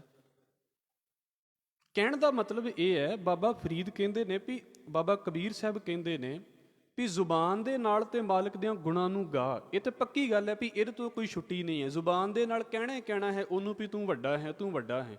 ਹੋਰ ਇੰਨਾ ਕੁਝ ਬੋਲਦੀ ਹੈ ਤੇ ਕੀ ਜਪਜੀ ਸਾਹਿਬ ਨਹੀਂ ਕਰ ਸਕਦੀ? ਹੋਰ ਇੰਨਾ ਕੁਝ ਬੋਲਦੀ ਹੈ, ਇਹਨੂੰ ਸੁਖਮਨੀ ਸਾਹਿਬ ਕਰਦਿਆਂ ਕੀ ਦਿੱਕਤ ਆਉਂਦੀ ਹੈ? ਜ਼ੁਬਾਨ ਨੂੰ ਸਾਰਾ ਦਿਨ ਬੋਲਦੀ ਤੇ ਰਹਿੰਦੀ ਹੈ। ਜੇ ਇਹ 2 ਅੱਖਰ ਬੋਲ ਲਵੇਗੀ ਤੇ ਕੀ ਦਿੱਕਤ ਹੈ? ਪਰ ਕਹਿੰਦੇ ਸਿਰਫ ਇੱਥੇ ਨਾ ਗੱਲ ਖਤਮ ਕਰ ਲਿਓ ਵੀ ਬੋਲ ਲਿਆ ਤੇ ਗੱਲ ਖਤਮ ਹੋ ਗਈ ਹੈ। ਇਹ ਹੁਣ ਅਗਲੀ ਸਟੇਜ ਦੀ ਗੱਲ ਹੈ ਬੋਲਣ ਤੋਂ। ਮਹਾਰਾਜ ਜੀ ਦੀ ਬਾਣੀ ਦਾ ਇੱਕ ਬਚਨ ਹੈ, ਆਪ ਜੀ ਨੂੰ ਯਾਦ ਵੀ ਹੈ, ਰਾਮ ਰਾਮ ਕਰਤਾ ਸਭ ਜਗ ਫਿਰੈ, ਰਾਮ ਨਾ ਪਾਇਆ ਜਾਏ। ਕਿੰਨੀ ਦੁਨੀਆ ਕਹੀ ਜਾਂਦੀ, ਅਸੀਂ ਵੀ ਹਾਂ, ਤੁਸੀਂ ਵੀ ਹੋ, ਕਿੰਨੇ ਜਗਰਾਤੇ, ਕਿੰਨੇ ਕੀਰਤਨ ਦਰਬਾਰ, ਦੁਨੀਆ ਲੱਗੀ ਪਈ ਆ, ਘੱਟ ਥੋੜ੍ਹਾ। ਪਰ ਉਹਨਾਂ ਦੇ ਵੱਲ ਵੇਖ ਕੇ ਲੱਗਦਾ ਵੀ ਕਿਸੇ ਨੇ ਕਿਹਾ ਹੋਵੇਗਾ, ਲੱਗਦਾ ਹੀ ਨਹੀਂ, ਕਦੀ ਮਹਿਸੂਸ ਹੀ ਨਹੀਂ ਹੁੰਦਾ। ਬੜੇ ਵਿਰਲੇ ਬੰਦੇ ਨੇ ਜਿਹੜੇ ਇਦਾਂ ਦੇ ਨਜ਼ਰ ਆ ਜਾਂਦੇ ਨੇ ਵੀ ਹਾਂ ਇਹਨਾਂ ਦੇ ਅੰਦਰ ਕੋਈ ਖੇਡ ਬਾਕੀਆਂ ਨਾਲੋਂ ਵੱਖਰੀ ਹੈ, ਇਹ ਬਾਕੀਆਂ ਨਾਲੋਂ ਥੋੜ੍ਹੇ ਜਿਹੇ ਵੱਖਰੇ ਚੱਲਦੇ ਪਏ ਨੇ। ਨਹੀਂ ਤੇ ਜਿਹੋ ਜਿਹੇ ਪਾਠ ਕਰਨ ਵਾਲੇ, ਉਹੋ ਜਿਹੇ ਸੁਣਨ ਵਾਲੇ, ਉਹ ਸਾਰਾ ਕੁਝ ਇਦਾਂ ਹੀ ਚੱਲੀ ਜਾਂਦਾ। ਬਾਬਾ ਕਬੀਰ ਨੇ ਉਸ ਕਮਜ਼ੋਰੀ ਦੇ ਉੱਤੇ ਹੱਥ ਰੱਖਿਆ ਵੀ ਕਿਉਂ ਨਹੀਂ ਕੁਝ ਬਣਦਾ। ਕਹਿੰਦੇ ਤੇ ਬਹੁਤ ਹਾਂ, ਕਹਿਣਾ ਸਾਡਾ ਕਿਤੇ ਘੱਟ ਹੈ, ਇਹ ਤੇ ਪੱਕੀ ਗੱਲ ਹੈ। ਸਾਨੂੰ ਲੱਗੇ ਵੀ ਅਸੀਂ ਕਹਿੰਦੇ ਨਹੀਂ ਹਾਂ, ਬਹੁਤ ਕੁਝ ਕਹਿੰਦੇ ਵੀ ਹਾਂ, ਪਰ ਮਰਦ ਕਹਿੰਦੇ ਵੀ ਬਣਦਾ ਫਿਰ ਵੀ ਕੁਝ ਨਹੀਂ। ਹਜ਼ੂਰ ਨੇ ਗੱਲ ਕਹੀ ਹੈ ਭਾਈ, ਪਹਿਲੀ ਗੱਲ ਤੇ ਇਹ ਹੈ ਵੀ ਮਾਲਕ ਨੂੰ ਕਹਿ ਵਾਹਿਗੁਰੂ ਤੂੰ ਵੱਡਾ ਹੈ, ਪਰ ਇੱਕ ਕੰਮ ਹੋਰ ਕਰ, ਰਾਮ ਰਤਨ ਤਬ ਪਈਐ ਜੋ ਪਹਿਲੇ ਤਜਹਿ ਸਰੀਰ। ਮਾਲਕ ਤਾਂ ਮਿਲਦਾ ਹੈ, ਮਾਲਕ ਦਾ ਨਾਮ ਤਾਂ ਝੋਲੀ ਦੇ ਵਿੱਚ ਆਉਂਦਾ ਹੈ, ਪਹਿਲਾਂ ਸਰੀਰ ਛੱਡ ਦਈਏ। ਹੁਣ ਸਰੀਰ ਛੱਡਣ ਦਾ ਮਤਲਬ ਇਹ ਤੇ ਨਹੀਂ ਹੈ ਵੀ ਬਸ ਖਤਮ ਹੋ ਜਾਈਏ, ਤੇ ਜਦੋਂ ਖਤਮ ਹੀ ਹੋ ਗਏ ਫਿਰ ਤੇ ਖੇਡ ਹੀ ਖਤਮ ਹੋ ਗਈ। ਫਿਰ ਕਾਹਦੇ ਪਾਠ ਤੇ ਕਾਹਦੀ ਪੂਜਾ ਤੇ ਕਾਹਦੀਆਂ ਅਰਦਾਸਾਂ, ਜਦੋਂ ਖਤਮ ਹੀ ਹੋ ਗਏ ਫਿਰ ਤੇ ਪਿੱਛੇ ਕੁਝ ਰਹਿ ਹੀ ਨਹੀਂ ਗਿਆ। ਸਰੀਰ ਛੱਡਣ ਦਾ ਮਤਲਬ ਹੈ ਦੇਹ ਅਧਿਆਸ ਛੱਡਣਾ। ਦੇਹ ਅਧਿਆਸ ਦਾ ਮਤਲਬ ਹੈ ਸਰੀਰ ਨੂੰ ਹੀ ਸਾਰਾ ਕੁਝ ਕਰਕੇ ਤੇ ਉਹਦੇ ਦੁਆਲੇ ਹੀ ਬਸ ਜ਼ਿੰਦਗੀ ਨੂੰ ਜੀ ਜਾਣਾ। ਮਹਾਰਾਜ ਕਹਿੰਦੇ ਇਸ ਚੀਜ਼ ਨੂੰ ਛੱਡਣਾ ਹੈ। 2 ਤਰੀਕਿਆਂ ਦੇ ਲੋਕ ਨੇ ਇਸ ਦੁਨੀਆ ਦੇ ਵਿੱਚ, 2 ਤਰੀਕਿਆਂ ਦੇ। ਇੱਕ ਉਹ ਨੇ ਜਿਨ੍ਹਾਂ ਨੇ ਸੈਂਟਰ ਪੁਆਇੰਟ ਆਪਣੀ ਜ਼ਿੰਦਗੀ ਦੇ ਵਿੱਚ ਆਪਣੀ ਬੋਡੀ ਨੂੰ ਬਣਾਇਆ ਹੈ, ਸਰੀਰ ਨੂੰ ਬਣਾਇਆ ਹੈ। ਉਹ ਪੜ੍ਹਦੇ ਨੇ ਆਪਣੇ ਸਰੀਰ ਨੂੰ ਸੁੱਖ ਦੇਣ ਦੀ ਖਾਤਰ, ਕਮਾਈ ਕਰਦੇ ਨੇ ਆਪਣੇ ਸਰੀਰ ਨੂੰ ਸੁੱਖ ਦੇਣ ਦੀ ਖਾਤਰ, ਪਾਠ ਕਰਦੇ ਨੇ ਆਪਣੇ ਸਰੀਰ ਨੂੰ ਸੁੱਖ ਦੇਣ ਦੀ ਖਾਤਰ। ਜੋ ਕੁਝ ਕਰਦੇ ਨੇ ਉਹਨਾਂ ਦਾ ਸੈਂਟਰ ਪੁਆਇੰਟ ਉਹਨਾਂ ਦਾ ਸਰੀਰ ਹੈ। ਇਹਦੇ ਤੋਂ ਉੱਤੇ ਨਹੀਂ ਸੋਚ ਪਾਉਂਦੇ ਉਹ ਵੀ ਸਰੀਰ ਦੇ ਅੰਦਰ ਵੀ ਕੁਝ ਹੈ। ਫਿਰ ਕੁਝ ਇੱਦਾਂ ਦੇ ਹੁੰਦੇ ਨੇ, ਉਹ ਜਿਹੜੇ ਸਰੀਰ ਦੇ ਸੁੱਖ ਲੈਣ ਵਾਲੇ ਬੰਦੇ ਹੁੰਦੇ ਨੇ ਨਾ, ਉਹਨਾਂ ਦੀ ਥਿੰਕਿੰਗ ਇੱਕ ਪਾਸੇ ਤੋਂ ਇੱਥੇ ਕਿ ਵੀ ਆ ਕੇ ਖਤਮ ਹੋ ਜਾਂਦੀ ਹੈ ਵੀ ਭਾਈ ਮੈਨੂੰ ਸੁੱਖ ਚਾਹੀਦਾ ਹੈ, ਮੇਰੇ ਸੁੱਖ ਦੇ ਵਿੱਚ ਬਾਕੀ ਦੁਨੀਆ ਦੁਖੀ ਵੀ ਹੋਵੇ, ਮੈਨੂੰ ਉਹਦੇ ਨਾਲ ਮਤਲਬ ਨਹੀਂ ਹੈ। ਇੱਕ ਸਨਕ ਹੋ ਜਾਂਦੀ ਹੈ ਮਨ ਦੇ ਵਿੱਚ ਵੀ ਆਪਣੇ ਸੁੱਖ ਦੀ ਖਾਤਰ ਆਪਾਂ ਦੂਸਰੇ ਦਾ ਨੁਕਸਾਨ ਵੀ ਕਰ ਦੇਵਾਂਗੇ, ਸਾਨੂੰ ਸੁੱਖ ਚਾਹੀਦਾ ਹੈ। ਫਿਰ ਭਾਵੇਂ ਪੜ੍ਹਾਈ ਹੋਵੇ, ਭਾਵੇਂ ਧਰਮ ਦੀ ਦੁਨੀਆ ਹੋਵੇ, ਮੈਨੂੰ ਸੁੱਖ ਚਾਹੀਦਾ ਹੈ, ਬਾਕੀ ਦੁਨੀਆ ਦੁਖੀ ਹੋਵੇ, ਮੈਨੂੰ ਮਤਲਬ ਨਹੀਂ ਹੈ। ਇੱਕ ਲੈਵਲ ਦੇ ਉੱਤੇ ਜੀਣ ਵਾਲੇ ਇਹ ਬੰਦੇ ਹੁੰਦੇ ਨੇ। ਇਹਦੇ ਤੋਂ ਅੱਗੇ ਇੱਕ ਲੈਵਲ ਹੁੰਦਾ ਹੈ ਜਿਹਨੂੰ ਮਹਾਰਾਜ ਕਹਿੰਦੇ ਜਨਮ ਮਰਨ ਦੋਹੂ ਮੈਂ ਨਾਹੀ, ਜਨ ਪਰ ਉਪਕਾਰੀ ਆਏ, ਜੀ ਦਾਨ ਦੇ ਭਗਤੀ ਲਾਇਨ ਹਰਸਿਓ ਲੈਨ ਮਿਲਾਏ। ਇੱਕ ਉਹ ਹੁੰਦੇ ਨੇ ਜਿਹੜੇ ਥੋੜ੍ਹਾ ਬਹੁਤਾ ਤੇ ਕਿਸੇ ਦੂਸਰੇ ਦਾ ਸੋਚਦੇ ਨੇ ਵੀ ਜੇ ਮੇਰੇ ਨਾਲ ਇਦਾਂ ਹੋ ਰਿਹਾ ਤੇ ਦੂਸਰੇ ਦੇ ਦਿਲ ਦੇ ਵਿੱਚ ਕੀ ਬੀਤਦੀ ਹੋਵੇਗੀ। ਪਰ ਤੁਸੀਂ ਵੇਖਦੇ ਸਾਰੇ ਤੇ ਇਦਾਂ ਸੋਚਦੇ ਹੀ ਨਹੀਂ ਨੇ। ਬੜੇ ਵਿਰਲੇ ਹੁੰਦੇ ਨੇ। ਅਸੀਂ ਛੋਟੀ ਛੋਟੀ ਗੱਲ ਵੀ ਕਿਸੇ ਵੇਲੇ ਸੋਚ ਲੈਂਦੇ ਤਾਂ ਅਸੀਂ ਸੋਚਦੇ ਹਾਂ ਵੀ ਦੂਸਰਾ ਵੀ ਸੋਚੇ, ਦੂਸਰੇ ਦੇ ਮਨ 'ਚ ਵੀ ਇਹ ਗੱਲ ਹੀ ਨਹੀਂ ਆਉਂਦੀ। ਇੱਕ ਉਹ ਨੇ ਜਿਹੜੇ ਬਿਲਕੁਲ ਹੀ ਦੂਸਰਿਆਂ ਦੇ ਬਾਰੇ ਸੋਚਦੇ ਪਏ ਨੇ। ਅਸੀਂ ਸ਼ਾਇਦ ਕਿਤੇ ਸੈਂਟਰ ਜਿਹਦੇ ਵਿੱਚ ਜੀ ਰਹੇ ਹੋਵਾਂਗੇ ਵੀ ਕਦੀ ਆਪਣੇ ਬਾਰੇ ਸੋਚ ਲਿਆ, ਕਦੀ ਦੂਸਰੇ ਦੇ ਬਾਰੇ ਸੋਚ ਲਿਆ, ਨਾ ਇੱਧਰ ਅਜੇ ਪੂਰੇ ਹਾਂ ਤੇ ਨਾ ਉੱਧਰ ਅਜੇ ਪੂਰੀ ਤਰ੍ਹਾਂ ਲੱਗ ਚੁੱਕੇ ਹਾਂ। ਕਿਉਂਕਿ ਇੰਨੇ ਅਸੀਂ ਨਿਕੰਮੇ ਵੀ ਨਹੀਂ ਹੋ ਸਕਦੇ ਵੀ ਕਹੀਏ ਵੀ ਬਸ ਆਪਣੇ ਬਾਰੇ ਸੋਚੀ ਜਾਣਾ, ਤੇ ਏਡੇ ਉੱਚੇ ਵੀ ਨਹੀਂ ਹੋ ਸਕੇ ਵੀ ਜਿਹਦੇ ਵਿੱਚ ਅਸੀਂ ਆਪਣੇ ਆਪ ਨੂੰ ਬਿਲਕੁਲ ਮਾਈਨਸ ਹੀ ਕਰ ਲਿਆ ਵੀ ਅਸੀਂ ਦੂਸਰਿਆਂ ਦੇ ਬਾਰੇ ਹੀ ਸੋਚਣਾ ਹੈ। ਕਿਉਂਕਿ ਪਰਉਪਕਾਰ ਦਾ ਮਤਲਬ ਹੀ ਆ ਵੀ ਆਪਣੇ ਆਪ ਨੂੰ ਵੀ ਪਿੱਛੇ ਰੱਖਣਾ ਪਵੇ ਤੇ ਪਰਉਪਕਾਰ ਕਰਨਾ ਪੈਂਦਾ ਹੈ। ਦੇ ਅਧਿਆਸ ਦਾ ਮਤਲਬ ਹੀ ਇਹ ਹੁੰਦਾ ਹੈ ਕਿ ਜਦੋਂ ਮੈਂ ਸੈਂਟਰ ਪੁਆਇੰਟ ਦੇ ਵਿੱਚ ਆਪਣਾ ਸਰੀਰ ਰੱਖਦਾ ਪਿਆ ਫਿਰ ਮੈਂ ਭਗਤੀ ਵੀ ਕਰਾਂਗਾ ਨਾ, ਤੇ ਭਗਤੀ ਵੀ ਰੱਬ ਲਈ ਨਹੀਂ ਹੋਵੇਗੀ। ਇਹ ਕਹਿ ਦੇਣਾ ਸੌਖਾ ਹੈ। ਫਿਰ ਇਹ ਕਥਾ ਵੀ ਰੱਬ ਲਈ ਨਹੀਂ ਹੋ ਰਹੀ, ਇਹ ਕਥਾ ਵੀ ਮੇਰੇ ਲਈ ਹੋ ਰਹੀ ਹੈ। ਇਹ ਕਥਾ ਬੰਦਗੀ, ਪਾਠ, ਪੂਜਾ, ਸੇਵਾ ਕਿਹਦੇ ਲਈ ਹੋ ਰਿਹਾ? ਸਾਰਾ ਕੁਝ ਇਹ ਤੇ ਸਰੀਰ ਨੂੰ ਵੱਡਾ ਕਰਨ ਦੇ ਲਈ ਹੋ ਰਿਹਾ, ਬਸ ਆਪਣੀ ਮੈਂ ਨੂੰ ਵੱਡਾ ਕਰਨ ਦੇ ਲਈ ਹੋ ਰਿਹਾ, ਰੱਬ ਲਈ ਨਹੀਂ ਹੁੰਦਾ ਇਹ। ਔਰ ਫਰਕ ਸਿਰਫ ਇੰਨਾ ਕੀ ਹੈ, ਬਾਬਾ ਕਬੀਰ ਕਹਿੰਦੇ ਆਪਣੇ ਲਈ ਕਰਾਂਗੇ, ਦੁਨੀਆ ਕਹਿੰਦੀ ਕਹਿੰਦੀ ਥੱਕ ਜਾਂਦੀ ਹੈ, ਬਣਦਾ ਕੁਝ ਨਹੀਂ। ਤੁਸੀਂ ਦੇਖ ਲਓ, ਮਹਾਰਾਜ ਬਖਸ਼ ਲਵੇ, ਰਹਿਣ ਵਾਲਿਆਂ ਦੇ, ਆਉਣ ਵਾਲਿਆਂ ਦੇ ਲੱਗਦਾ ਹੀ ਨਹੀਂ ਵੀ ਧਾਰਮਿਕ ਜ਼ਿੰਦਗੀ ਦੇ ਵਿੱਚੋਂ ਕਿਤੇ ਨਿਕਲਦੇ ਪਏ ਨੇ, ਲੱਗਦਾ ਹੀ ਨਹੀਂ ਹੈ। ਇਹ ਅਫਸੋਸ ਸਾਨੂੰ ਹੁੰਦਾ ਹੈ ਕਿਉਂਕਿ ਅਸੀਂ, ਜ਼ਰੂਰੀ ਨਹੀਂ ਵੀ ਸਾਰਿਆਂ ਦਾ ਹਾਲ ਇੱਦਾਂ ਹੀ ਹੁੰਦਾ ਹੈ, ਪਰ ਮੈਜੋਰਿਟੀ ਦੇ ਵਿੱਚ ਇਹੋ ਕੁਝ ਚੱਲਦਾ ਪਿਆ। ਇੱਕ ਰੂਟੀਨ ਜੀ ਬਣੀ ਪਈ ਹੈ, ਬਸ ਮੈਂ ਕਥਾ ਕਰ ਦੇਣੀ ਆ, ਮੈਨੂੰ ਇੰਝ ਲੱਗਦਾ ਵੀ ਕਥਾ ਕਰ ਲਈ, ਮੇਰਾ ਭਾਰ ਹੌਲਾ ਹੋ ਗਿਆ, ਬਸ ਇੱਥੇ ਕਿ ਜੇ ਗੱਲ ਖਤਮ ਆ ਗਈ। ਉਹ ਕੁਝ ਅੰਦਰ ਦੀ ਖੇਡ ਜੀ ਨਹੀਂ ਬਣਦੀ ਪਈ ਜਿਹੜੀ ਵਾਕਿਆ ਹੀ ਬਣਨੀ ਚਾਹੀਦੀ ਸੀ। ਤੇ ਬਾਬਾ ਕਬੀਰ ਕਹਿੰਦੇ ਨੇ ਵੀ ਬੋਲਣਾ ਤੇ ਹੈ ਖੇਡ, ਤੇ ਬੋਲਣ ਨਾਲ ਬਣੇਗੀ, ਪਰ ਪਕੜ ਵੀ ਛੱਡਣੀ ਪਵੇਗੀ। ਸਰੀਰ ਦੀਆਂ ਖਿੱਚਾਂ ਵੀ ਤੇ ਛੱਡੋ ਨਾ। ਜੋ ਮੈਂ ਤੇ ਅਕਸਰ ਇਸ ਗੱਲ ਨੂੰ ਬੋਲਦਾ ਹੁੰਨਾ ਕਿ ਵੇਖੋ, ਮੈਨੂੰ ਕੁਝ ਮਿਲਦਾ ਨਹੀਂ ਪਿਆ, ਅਰਦਾਸ ਕਰਨੀ ਸਾਨੂੰ ਮਹਾਰਾਜ ਨੇ ਦਿੱਤਾ ਹੈ ਵਿਧਾਨ ਵੀ ਅਰਦਾਸ ਕਰੋ, ਜਿਹੜੀਆਂ ਚੀਜ਼ਾਂ ਦੀ ਸਾਨੂੰ ਲੋੜ ਹੈ ਉਹ ਠੀਕ ਹੈ। ਪਰ ਜਿਹੜਾ ਬੰਦਗੀ ਦਾ ਲੈਵਲ ਹੁੰਦਾ ਹੈ ਨਾ, ਉੱਥੇ ਇਹ ਚੀਜ਼ਾਂ ਦੀ ਮੰਗ ਨਹੀਂ ਰਹਿ ਜਾਂਦੀ ਵੀ ਮੈਨੂੰ ਉਹ ਚਾਹੀਦਾ ਹੈ ਤੇ ਮੈਨੂੰ ਆਹ ਚਾਹੀਦਾ ਹੈ। ਬੰਦਗੀ ਦਾ ਮਤਲਬ ਫਿਰ ਬੰਦਗੀ ਹੀ ਹੁੰਦਾ ਹੈ। ਬੰਦਗੀ ਦੇ ਵਿੱਚ ਨਹੀਂ ਇੱਦਾਂ ਹੁੰਦਾ ਵੀ ਮੈਂ ਸੱਚੇ ਪਾਤਸ਼ਾਹ ਬੰਦਗੀ ਕੀਤੀ ਹੈ ਤੇ ਇਹਦੇ ਬਦਲੇ ਦੇ ਵਿੱਚ ਮੈਨੂੰ ਕੁਝ ਆ ਜੇ। ਇਹ ਤਾਂ ਫਿਰ ਬੜਾ ਸੌਖਾ ਜਿਹਾ ਸਵਾਲ ਹੈ ਨਾ। ਜਿਹੜੇ ਲੋਕ ਸਾਨੂੰ ਆਖ ਦਿੰਦੇ ਨੇ, ਲੈ ਜਿਹੜੇ ਬੰਦੇ ਕਦੀ ਗੁਰਦੁਆਰੇ ਨਹੀਂ ਆਏ ਰੱਬ ਉਹਨਾਂ ਨੂੰ ਵੀ ਦੇ ਹੀ ਜਾਂਦਾ, ਉਹ ਤਾਂ ਫਿਰ ਬੜਾ ਸੌਖਾ ਜਿਹਾ ਸਵਾਲ ਹੈ। ਉਹ ਤਾਂ ਕਹਿ ਸਕਦੇ ਨੇ ਵੀ ਕੀ ਲੋੜ ਹੈ ਇੱਦਾਂ ਬੰਦਗੀ ਕਰਨ ਦੀ, ਜੇ ਚੀਜ਼ਾਂ ਲੈਣ ਦੇ ਲਈ ਹੀ ਬੰਦਗੀ ਕਰਨੀ ਹੈ। ਚੀਜ਼ਾਂ ਤੇ ਮਾਲਕ ਉੱਦਾਂ ਵੀ ਦੇ ਦੇਵੇਗਾ। ਨਾ ਵੀ ਕੁਝ ਕਰੀਏ, ਮੈਨੂੰ ਇਹ ਨਹੀਂ ਵੀ ਕਰਨਾ ਨਹੀਂ ਚਾਹੀਦਾ, ਮੈਂ ਇਹ ਨਹੀਂ ਕਹਿ ਰਿਹਾ, ਪਰ ਇਸ ਨੂੰ ਸੋਚਿਓ ਜਿਨ੍ਹਾਂ ਬੰਦਿਆਂ ਨੇ ਕਦੀ ਮੂੰਹ ਨਹੀਂ ਵੇਖਿਆ ਹੁੰਦਾ ਧਾਰਮਿਕ ਸਥਾਨਾਂ ਦਾ, ਵੀ ਕਹਿਣ ਵੀ ਅਸੀਂ ਬੰਦਗੀ ਵਾਲਾ ਅੱਖਰ ਵੀ ਮੂੰਹ ਚੋਂ ਨਹੀਂ ਕੱਢਿਆ, ਕਿ ਰੱਬ ਉਹਨਾਂ ਨੂੰ ਕੁਝ ਨਹੀਂ ਦਿੰਦਾ? ਉਹਨਾਂ ਨੂੰ ਤਾਂ ਸਾਰਾ ਕੁਝ ਮਿਲ ਹੀ ਜਾਂਦਾ। ਤੇ ਕੀ ਬੰਦਗੀ ਦਾ ਮਤਲਬ ਇਹ ਆ ਵੀ ਬਸ ਚੀਜ਼ਾਂ ਲੈਣੀਆਂ ਨੇ? ਫਿਰ ਤੇ ਇਦਾਂ ਦੀ ਗੱਲ ਹੈ ਵੀ ਜਿਹੜੀ ਚੀਜ਼ ਮੈਨੂੰ ਲੱਗਦਾ ਵੀ ਮੈਨੂੰ ਚਾਹੀਦੀ ਹੈ ਤੇ ਇੱਦਾਂ ਮੈਂ ਰੱਬ ਨੂੰ ਇੱਦਾਂ ਮੈਂ ਕਵਾਂਗਾ ਨਾ, ਤੇ ਇੱਦਾਂ ਸ਼ਾਇਦ ਰੱਬ ਮੈਨੂੰ ਨਾ ਦੇਵੇ, ਤੇ ਮੈਂ ਕੀ ਕਰਾਂ? ਥੋੜ੍ਹਾ ਜਿਹਾ ਪਾਠਾਂ ਨੂੰ ਆਪਣੇ ਬੈਲੈਂਸ ਦੇ ਵਿੱਚ ਰੱਖਾਂ ਵੀ ਇਹ ਪਾਠਾਂ ਵੱਲ ਵੇਖ ਤੇ ਇਹਨਾਂ ਪਾਠਾਂ ਦੇ ਬਦਲੇ ਤੇ ਕੁਝ ਕਰ ਸਾਡੇ ਵੱਲ। ਹੋ ਤੁਸੀਂ ਬੁਰਾ ਨਾ ਮਨਾਇਓ, ਪਰ ਹੋ ਇੱਦਾਂ ਹੀ ਰਿਹਾ ਹੈ। ਉਹਨੂੰ ਲੱਗਦਾ ਹੈ ਵੀ ਸ਼ਾਇਦ ਇੱਦਾਂ ਨਹੀਂ ਰੱਬ ਮੰਨਦਾ, ਵੀ ਰੱਬ ਨੂੰ ਮਨਾਉਣ ਦੇ ਲਈ ਕੁਝ ਨਾ ਕੁਝ ਤੇ ਕਰਨਾ ਪੈਣਾ ਹੈ। ਇਸ ਕਰਕੇ ਉਹ ਸੋਚਦਾ ਵੀ ਮੈਂ ਕੁਝ ਪਾਠਾਂ ਦਾ ਆਸਰਾ ਲਵਾਂ, ਕੁਝ ਜਪਾਂ ਤਪਾਂ ਦਾ ਆਸਰਾ ਲਵਾਂ। ਜਿੰਨਾ ਵੱਡਾ ਕਸ਼ਟ ਮੇਰੇ ਦਿਖਾਵਾਂਗਾ ਮੈਂ ਰੱਬ ਨੂੰ, ਰੱਬ ਓਡਾ ਹੀ ਖੁਸ਼ ਹੋ ਕੇ ਤੇ ਮੇਰੇ ਸਿਰ ਤੇ ਹੱਥ ਰੱਖ ਦੇਵੇਗਾ। ਇਹ ਪਾਠਾਂ ਦਾ ਮਤਲਬ ਵੀ ਸਰੀਰ ਨੂੰ ਰਜਾਉਣ ਵਾਲਾ ਹੀ ਹੋਇਆ ਪਿਆ ਹੈ। ਤੇ ਪਾਠਾਂ ਦਾ ਮਤਲਬ ਵੀ ਬੰਦਗੀ ਵਾਲਾ ਪਾਸਾ ਜਿਹੜਾ ਨਾ, ਉਹ ਸਾਡਾ ਸਰੀਰ ਨੂੰ ਸੰਤੁਸ਼ਟ ਕਰਨ ਦੇ ਲਈ ਹੋਇਆ ਵੀ ਜਿਹੜੀ ਚੀਜ਼ ਮੈਂ ਮੰਗਦਾ ਹਾਂ ਮੈਨੂੰ ਲੱਗਦਾ ਹੈ ਵੀ ਪਾਠ ਕਰਕੇ ਨਹੀਂ ਮਿਲੇਗੀ, ਤੇ ਜੇ ਮੈਂ ਪਾਠ ਕਰ ਲਵਾਂ ਤੇ ਸ਼ਾਇਦ ਮੈਨੂੰ ਮਿਲ ਜਾਵੇਗੀ, ਇਸ ਕਰਕੇ ਪਾਠ ਹੋ ਰਿਹਾ। ਹੁਣ ਬਾਬਾ ਕਬੀਰ ਕਹਿੰਦੇ ਵੀ ਉਹ ਚੀਜ਼ ਛੱਡ ਦਿਓ ਜੇ ਮਾਲਕ ਚਾਹੁੰਦੇ ਜੇ। ਤੇ ਇਹਦਾ ਮਤਲਬ ਇਹ ਨਾ ਸਮਝ ਲੈਣਾ ਕਿਉਂਕਿ ਇੱਕ ਵਾਰ ਸਿਰਫ ਇੱਕੋ ਪਾਸੇ ਨੂੰ ਲੈ ਕੇ ਚੱਲਿਆ ਜਾਂਦਾ ਹੈ, ਇਹਦਾ ਮਤਲਬ ਇਹ ਨਹੀਂ ਹੈ ਇੱਥੇ ਵੀ ਬਾਬਾ ਕਬੀਰ ਕਹਿੰਦੇ ਤੁਸੀਂ ਮੰਗੋ ਨਾ। ਹਜ਼ੂਰ ਕਹਿੰਦੇ ਨੇ ਜੋ ਮੰਗੋ ਸੋਈ ਪਾਵੋ, ਆਪਣੇ ਖਸਮ ਭਰੋਸਾ। ਮੈਨੂੰ ਮਾਲਕ ਤੇ ਭਰੋਸਾ ਹੈ ਵੀ ਜੋ ਮੰਗਦਾ ਹੈ ਮੈਨੂੰ ਮਿਲਦਾ ਹੈ। ਪਰ ਜਦੋਂ ਬੰਦਗੀ ਦੀ ਗੱਲ ਆ ਜਾਂਦੀ ਹੈ ਨਾ, ਜਦੋਂ ਮੈਂ ਜਪਜੀ ਸਾਹਿਬ ਕਰ ਰਿਹਾ ਹੁੰਨਾ, ਜਦੋਂ ਮੈਂ ਸੁਖਮਨੀ ਸਾਹਿਬ ਕਰ ਰਿਹਾ ਹੁੰਨਾ, ਫਿਰ ਉਹਦੇ ਪਿੱਛੇ ਇਹ ਮੰਗਾਂ ਨਹੀਂ ਹੁੰਦੀਆਂ ਵੀ ਬਸ ਮੈਨੂੰ ਆਹ ਚੀਜ਼ ਮਿਲ ਜਾਵੇ ਤੇ ਮੈਂ ਤਾਂ ਤੇਰੇ ਸੁਖਮਨੀ ਸਾਹਿਬ ਕਰਦਾ ਪਿਆ। ਇਹ ਫਿਰ ਇਦਾਂ ਗੱਲ ਨਹੀਂ ਬਣਦੀ। ਜਿਹਨੂੰ ਮਹਾਰਾਜ ਕਹਿੰਦੇ ਨੇ ਨਾ ਵੀ ਨਿਰਵਾਣ ਕੀਰਤਨ ਗਾਵੋ ਕਰਤੇ ਕਾ ਨਿਮਖ ਸਿਮਰਿਤ ਜਿਤ ਛੂਟੈ। ਭਾਈ ਨਿਰਵਾਣ ਕੀਰਤਨ ਦਾ ਮਤਲਬ ਅਸੀਂ ਤੇ ਸਮਝ ਲਿਆ ਹੈ ਵੀ ਚਲੋ ਜੀ ਪੈਸੇ ਨਹੀਂ ਦਿੱਤੇ ਤੇ ਨਿਰਵਾਣ ਕੀਰਤਨ ਹੋ ਗਿਆ। ਨਿਰਵਾਣ ਦਾ ਮਤਲਬ ਇਹ ਹੈ ਵੀ ਜਿਹਦੇ ਵਿੱਚ ਵਾਸ਼ਨਾ ਹੀ ਨਹੀਂ ਹੈ। ਅਸਲ ਦੇ ਵਿੱਚ ਤੇ ਪਾਠ ਹੁੰਦਾ ਹੀ ਉਹ ਹੈ ਜਿਹਨੂੰ ਮਹਾਰਾਜ ਕਹਿੰਦੇ ਨੇ ਸਾਚ ਨਾਮ ਆਧਾਰ ਮੇਰਾ, ਜਿਨ ਭੁੱਖਾਂ ਸਭ ਗਵਾਈਆਂ।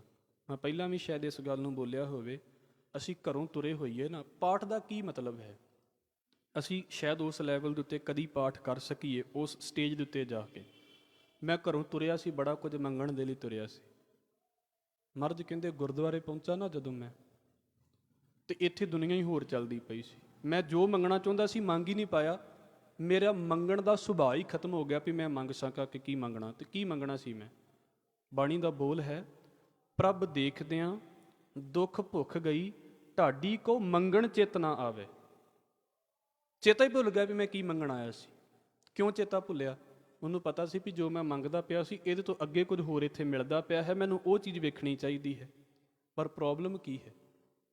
ਮਰਦ ਉਹਨੂੰ ਕਹਿੰਦੇ ਨੇ ਭਾਈ ਸਰੀਰ ਦਾ ਅਧਿਆਸ ਨਹੀਂ ਸਾਡੇ ਕੋਲੋਂ ਛੁੱਟਦਾ। ਸਾਡੇ ਪਾਠ ਇਸ ਕਰਕੇ ਨੇ ਸਾਡੇ ਸੁੱਖ ਹੋਰ ਵੱਧ ਜਾਣ।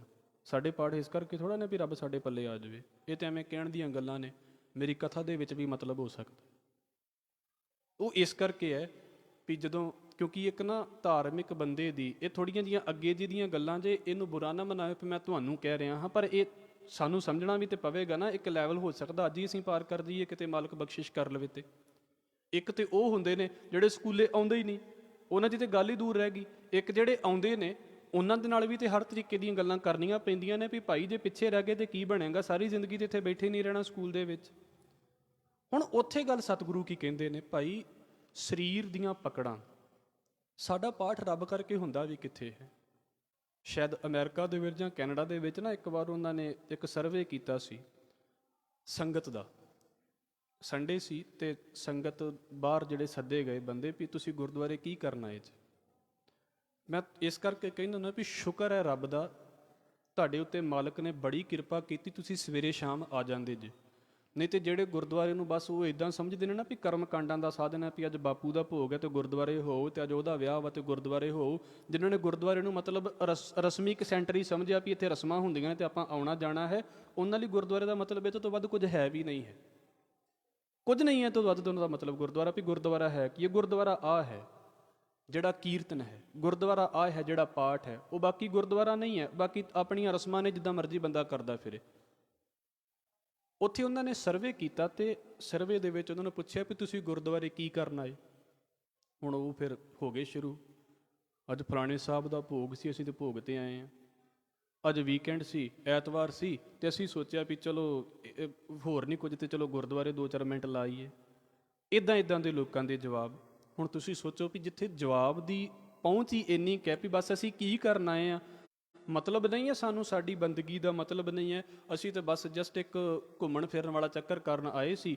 ਉਹ ਚਾਹੇ ਸੁੱਖ ਆਸਣ ਤੋਂ ਪਹਿਲਾਂ ਹੋ ਜਾਵੇ, ਸੁੱਖ ਆਸਣ ਤੋਂ ਬਾਅਦ 'ਚ ਹੋ ਜਾਵੇ, ਅਸੀਂ ਇਹਦੇ ਤੋਂ ਵੱਧ ਸੋਚ ਲੈ ਕੇ ਆਏ ਹੀ ਨਹੀਂ ਸੀ। ਮੈਂ ਫਿਰ ਮਾਫੀ ਮੰਗ ਕੇ ਇਸ ਗੱਲ ਨੂੰ ਕਹਿੰਦਾ ਹੈ, ਇਹ ਨਾ ਸੋਚਿਓ ਵੀ ਮੈਂ ਤੁਹਾਨੂੰ ਕਹਿ ਰਿਹਾ ਹਾਂ, ਤੁਹਾਡੇ ਵਿੱਚ ਪਹਿਲੇ ਨੰਬਰ 'ਤੇ ਮੈਂ ਬੈਠਾ ਹਾਂ ਤੇ ਮੈਂ ਤਾਂ ਕਹਿ ਰਿਹਾ ਹਾਂ। ਬਾਬਾ ਕਬੀਰ ਕਹਿੰਦੇ ਪ੍ਰੋਬਲਮ ਇੱਥੇ ਖੜੀ ਹੋਈ ਹੈ ਭਾਈ, ਕਹੀ ਜਾਓ ਜ਼ੁਬਾਨ ਦੇ ਨਾਲ, ਤੁਸੀਂ ਵੇਖ ਲਓ। ਬਾਬਾ ਬੁੱਲਾ ਇੱਕ ਗੱਲ ਨੂੰ ਕਹਿੰਦੇ ਹੁੰਦੇ, ਕਹਿੰਦੇ ਵੀ ਇਲਮ ਕਿਤਾਬਾਂ ਪੜ੍ਹ ਥੱਕੇ, ਸਜਦੇ ਕਰਦਿਆਂ ਕੱਸ ਗਏ ਮੱਥੇ, ਨਾ ਰੱਬ ਕਾਬੇ ਨਾ ਰੱਬ ਮੱਕੇ, ਜਿਸ ਪਾਇਆ ਤਿਸ ਨੂਰ ਅਨਵਾਰ। ਕਹਿੰਦੇ ਵੀ ਮੱਥੇ ਕੱਸ ਗਏ ਨੇ, ਮੱਥੇ ਟੇਕ ਕੇ। ਤੇ ਝੂਠੀ ਗੱਲ ਵੀ ਨਹੀਂ ਹੈ। ਈਰਾਨ ਤੇ ਈਰਾਨੀ ਇੱਕ ਕਿਤਾਬ ਹੈ, ਉਹਦੇ ਵਿੱਚ ਨਾ ਉਹ ਹਰਪਾਲ ਸਿੰਘ ਪੰਨੂ ਹੋਣਾ ਨੇ ਬੋਲਿਆ ਕਹਿੰਦੇ ਵੀ ਇੰਨੇ ਤਰੀਕੇ ਨਾਲ ਲੋਕ ਉੱਥੇ ਮੱਥਾ ਟੇਕਦੇ ਨੇ ਵੀ ਮੱਥਾ ਘਸਾ ਕੇ, ਕਈ ਤੁਸੀਂ ਵੇਖੋ ਨਾ ਨੱਕ ਰਗੜਦੇ ਨੇ। ਕੀ ਹੋਵੇਗਾ ਇਦਾਂ ਕਰਨ ਦੇ ਨਾਲ? ਇੱਥੋਂ ਨੱਕ ਰਗੜ ਲਿਆ, ਉੱਥੇ ਬਾਹਰ ਜਾ ਕੇ ਕਹਿ ਦੇਣਾ ਮੇਰਾ ਨੱਕ ਨਹੀਂ ਰਹਿੰਦਾ ਜੇ ਮੈਂ ਕੁਝ ਕਰਦਾ, ਤਾਂ ਫਿਰ ਕੀ ਰਹਿ ਗਿਆ ਬੰਦੇ ਦਾ?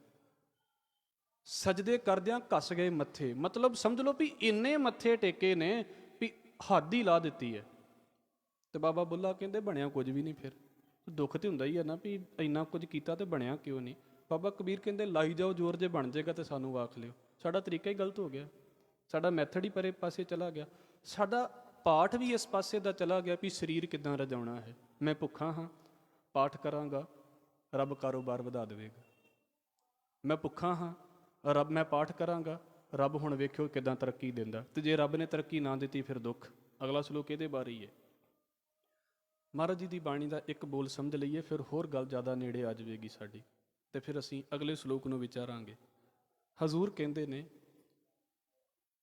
ਲੱਭ ਕੁੱਤਾ, ਕੂੜ ਚੂੜਾ, ਠੱਗ ਖਾਧਾ ਮੁਰਦਾਰ, ਪਰ ਨਿੰਦਾ ਪਰ ਮਲ ਮੁਖ ਸੁਧੀ, ਅਗਨ ਕ੍ਰੋਧ ਚੰਡਾਲ, ਰਸ ਕਸ ਆਪ ਸਲਾਹਣਾ, ਇਹ ਕਰਮ ਮੇਰੇ ਕਰਤਾਰ। ਸਤਿਗੁਰੂ ਕਹਿੰਦੇ ਨੇ ਵੀ ਅਕਾਲ ਪੁਰਖ ਵਾਹਿਗੁਰੂ, ਜਦੋਂ ਮੈਂ ਆਪਣੀ ਦੇਹੀ ਦੇ ਵੱਲ ਵੇਖਦਾ ਵੀ ਇਹਦੇ ਅੰਦਰ ਚੱਲਦਾ ਕੀ ਪਿਆ ਹੈ, ਜਿਨ੍ਹਾਂ ਦੇ ਅੰਦਰ ਨਹੀਂ ਚੱਲਦਾ ਪਿਆ ਨਮਸਕਾਰ ਹੈ ਉਹਨਾਂ ਦੇ ਉੱਤੇ। ਪਰ ਕਹਿੰਦੇ ਵੀ ਅੰਦਰ ਤੇ ਇੱਕ ਨਾ, ਜਿੱਦਾਂ ਅਸੀਂ ਸਕੂਲਾਂ ਦੇ ਵਿੱਚ ਕਹਾਣੀ ਪੜ੍ਹਦੇ ਹੁੰਦੇ ਸੀ, ਗ੍ਰੀਡੀ ਡੌਗ ਦੀ ਕਹਾਣੀ, ਲਾਲਚੀ ਕੁੱਤੇ ਦੀ ਕਹਾਣੀ ਸਾਰਿਆਂ ਨੇ ਸੁਣੀ ਹੈ। ਮਹਾਰਾਜ ਕਹਿੰਦੇ ਵੀ ਰੋਜ਼ ਤੇ ਮੇਰੇ ਅੰਦਰ ਇੱਦਾਂ ਹੀ ਭੌਂਕਦਾ ਪਿਆ ਹੈ, ਰੋਜ਼ ਮੇਰੇ ਅੰਦਰ ਇੱਦਾਂ ਬੋਲਦਾ ਪਿਆ ਹੈ। ਪਾਠ ਮੈਂ ਕਰਦਾ ਹਾਂ, ਕੋਈ ਸ਼ੱਕ ਨਹੀਂ ਹੈ, ਥੋੜ੍ਹਾ ਨਹੀਂ ਕਰਦਾ, ਬਹੁਤ ਜ਼ਿਆਦਾ ਕਰਦਾ। ਇਹ ਤੇ ਗੱਲ ਹੀ ਉਹਨਾਂ ਦੀ ਹੈ ਜਿਹੜੇ ਬਹੁਤ ਜ਼ਿਆਦਾ ਕਰਦੇ ਨੇ, ਜਿਹੜੇ ਤੇ ਕਰਦੇ ਉਹਨਾਂ ਦੀ ਤੇ ਗੱਲ ਹੀ ਨਹੀਂ ਹੋ ਰਹੀ। ਇਹ ਤੇ ਗੱਲ ਅਗਲੇ ਪਾਸੇ ਵਾਲਿਆਂ ਦੀ ਹੋ ਰਹੀ ਹੈ। ਪਰ ਕਹਿੰਦੇ ਇੰਨਾ ਕਰਨ ਦੇ ਬਾਵਜੂਦ ਵੀ ਲਾਲਚ ਨਹੀਂ ਸ਼ਾਂਤ ਹੁੰਦਾ, ਉਹ ਅੰਦਰ ਬੋਲੀ ਜਾਂਦਾ ਮੇਰੇ। ਕੂੜ, ਝੂਠ ਬੋਲਣ ਦਾ ਸੁਭਾਅ। ਵੈਸੇ ਇਹ ਉਹ ਬੰਦੇ ਹੁੰਦੇ ਸੀ, ਇਹ ਜਿਹੜਾ ਸ਼ਬਦ ਅੱਗੇ ਆਇਆ ਹੈ, ਇਹ ਕਾਸਟ ਬੇਸ ਉਹਨਾਂ ਨੂੰ ਛੋਟੇ ਲੋਕ ਮੰਨਿਆ ਜਾਂਦਾ ਹੁੰਦਾ ਸੀ। ਪਰ ਮਹਾਰਾਜ ਨੇ ਵੇਖੋ ਨਾ ਸਾਨੂੰ ਸੇਵਾਵਾਂ ਕਿੱਥੇ ਦਿੱਤੀਆਂ ਨੇ। ਚਲੋ ਇਹ ਵਿਸ਼ਾ ਨਹੀਂ ਹੈ, ਮੈਂ ਇਹਨਾਂ ਸ਼ਬਦਾਂ ਦੇ ਬਾਰੇ ਵੀ ਅੱਗੇ ਗੱਲ ਆਵੇਗੀ ਜਦੋਂ ਅਸੀਂ ਜਾਤੀ ਪ੍ਰਬੰਧ ਦੇ ਬਾਰੇ ਗੱਲ ਕਰਾਂਗੇ। ਗੁਰਮਤ ਜਾਤ ਦੇ ਬਾਰੇ ਕਿੱਦਾਂ ਮੰਨਦੀ ਹੈ, ਕਿਹੜੇ ਖਿਆਲ ਦਿੱਤੇ ਨੇ। ਹੁਣ ਸਤਿਗੁਰੂ ਕਹਿੰਦੇ ਵੀ ਝੂਠ ਬੋਲਣ ਦੀ ਵਾਦੀ ਨਹੀਂ ਛੁੱਟਦੀ ਮੇਰੇ ਅੰਦਰੋਂ। ਜਿੱਦਾਂ ਉਹ ਕੂੜਾ ਇਕੱਠਾ ਕਰਦਾ ਨਾ, ਇੱਦਾਂ ਮੈਂ ਝੂਠ ਇਕੱਠਾ ਕੀਤਾ ਹੋਇਆ ਆਪਣੇ ਅੰਦਰ। ਠੱਗ ਖਾਧਾ, ਠੱਗ ਕੇ ਖਾਣਾ, ਠੱਗਣ ਦੀ ਬਿਰਤੀ ਨਹੀਂ ਦੂਰ ਹੁੰਦੀ। ਮੁਰਦਾਰ, ਮੁਰਦਾਰ ਦਾ ਮਤਲਬ ਵੈਸੇ ਹੁੰਦਾ ਮਰੇ ਹੋਏ ਜਾਨਵਰ ਖਾਣਾ। ਮਹਾਰਾਜ ਕਹਿੰਦੇ ਵੀ ਇਹ ਚੀਜ਼ਾਂ ਖਾਣ ਦੀ ਆਦਤ ਨਹੀਂ ਛੁੱਟਦੀ ਮੇਰੀ। ਰਸ ਕਸ ਆਪ ਸਲਾਹਣਾ, ਪਰ ਨਿੰਦਾ ਪਰ ਮਲ ਮੁਖ ਸੁਧੀ। ਹਾਂਜੀ, ਪਰਾਈ ਨਿੰਦਾ ਮੇਰੇ ਪੱਲਿਓਂ ਨਹੀਂ ਛੁੱਟਦੀ। ਪਰਾਈ ਮੈਲ ਜਿਹੜੀ ਹੈ ਮੈਂ ਉਹ ਬੜੀ ਇਕੱਠੀ ਕਰਨ ਦਾ ਚਾਅ ਵੀ ਰੱਖਦਾ ਹਾਂ। ਫਿਰ ਕੀ ਹੁੰਦਾ ਹੈ? ਅਗਨ ਕ੍ਰੋਧ ਚੰਡਾਲ, ਕ੍ਰੋਧ ਦੀ ਚੰਡਾਲ ਅੱਗ ਮੇਰੇ ਅੰਦਰ ਬਲਦੀ ਪਈ ਹੈ, ਬਲਦੀ ਪਈ ਹੈ। ਮਹਾਰਾਜ ਕਹਿੰਦੇ ਨੇ ਰਸ ਕਸ ਆਪ ਸਲਾਹਣਾ, ਸਵਾਦਾਂ ਦੀਆਂ ਗੱਲਾਂ ਮੇਰੇ ਲਾਗੇ ਕਰੋ, ਮੇਰੇ ਲਾਗੇ ਰੱਬ ਦੀ ਗੱਲ ਨਾ ਕਰੋ, ਮੇਰੇ ਲਾਗੇ ਟੇਸਟ ਦੀ ਗੱਲ ਕਰੋ ਵੀ ਕਿੱਥੇ ਸਵਾਦ ਚੀਜ਼ ਬਣਦੀ ਆ ਮੈਂ ਉੱਥੇ ਖਾਣ ਜਾਵਾਂਗਾ। ਮੇਰੇ ਲਾਗੇ ਇਹ ਗੱਲ ਕਰੋ ਵੀ ਕਿੱਥੇ ਮਹਿੰਗੀ ਚੀਜ਼ ਹੈ ਉਹਨੂੰ ਮੈਂ ਅਚੀਵ ਕਿੱਦਾਂ ਕਰਨਾ, ਮੇਰੇ ਲਾਗੇ ਉਹ ਟੇਸਟ ਦੀ ਗੱਲ ਕਰੋ। ਅਸੀਂ ਸੁਣਦੇ ਹੀ ਹਾਂ, ਸਾਰੇ ਇਹੋ ਕੁਝ ਹੀ ਕਰੀ ਜਾਂਦੇ ਜ਼ਿੰਦਗੀ ਦੇ ਵਿੱਚ। ਆਪ ਸਲਾਹਣਾ, ਮੇਰੀ ਸਲਾਹੁਤਾ ਹੋਵੇ, ਮੇਰੀ ਤਾਰੀਫ ਹੋਵੇ। ਵਾਹ ਜੀ ਪਾਠ ਬੜਾ ਵਧੀਆ ਕਰਦਾ, ਵਾਹ ਜੀ ਗਾਉਂਦਾ ਬਹੁਤ ਵਧੀਆ ਹੈ, ਵਾਹ ਜੀ ਆਹ ਕੰਮ ਬੜਾ ਵਧੀਆ ਕਰਦਾ, ਰੋਟੀ ਬਹੁਤ ਵਧੀਆ ਬਣਾਉਂਦਾ, ਪੜ੍ਹਦਾ ਬਹੁਤ ਵਧੀਆ। ਆਪ ਸਲਾਹਣਾ, ਮੈਂ ਚਾਹੁੰਦਾ ਹਾਂ ਬਸ ਜਿਹੜੀ ਲਾਈਨ ਨੂੰ ਫੜ ਕੇ ਬੈਠਾ ਹੋਇਆ ਹਾਂ ਨਾ, ਉਸ ਲਾਈਨ ਦੇ ਵਿੱਚ ਮੇਰੀ ਤਾਰੀਫ ਹੋਵੇ, ਦੁਨੀਆ ਮੇਰੇ ਨਾਮ ਦਾ ਡੰਕਾ ਵਜਾਵੇ। ਮਹਾਰਾਜ ਕਹਿੰਦੇ ਆਹ ਤੇ ਮੇਰੇ ਵਿੱਚ ਪ੍ਰੋਬਲਮ ਹੈ।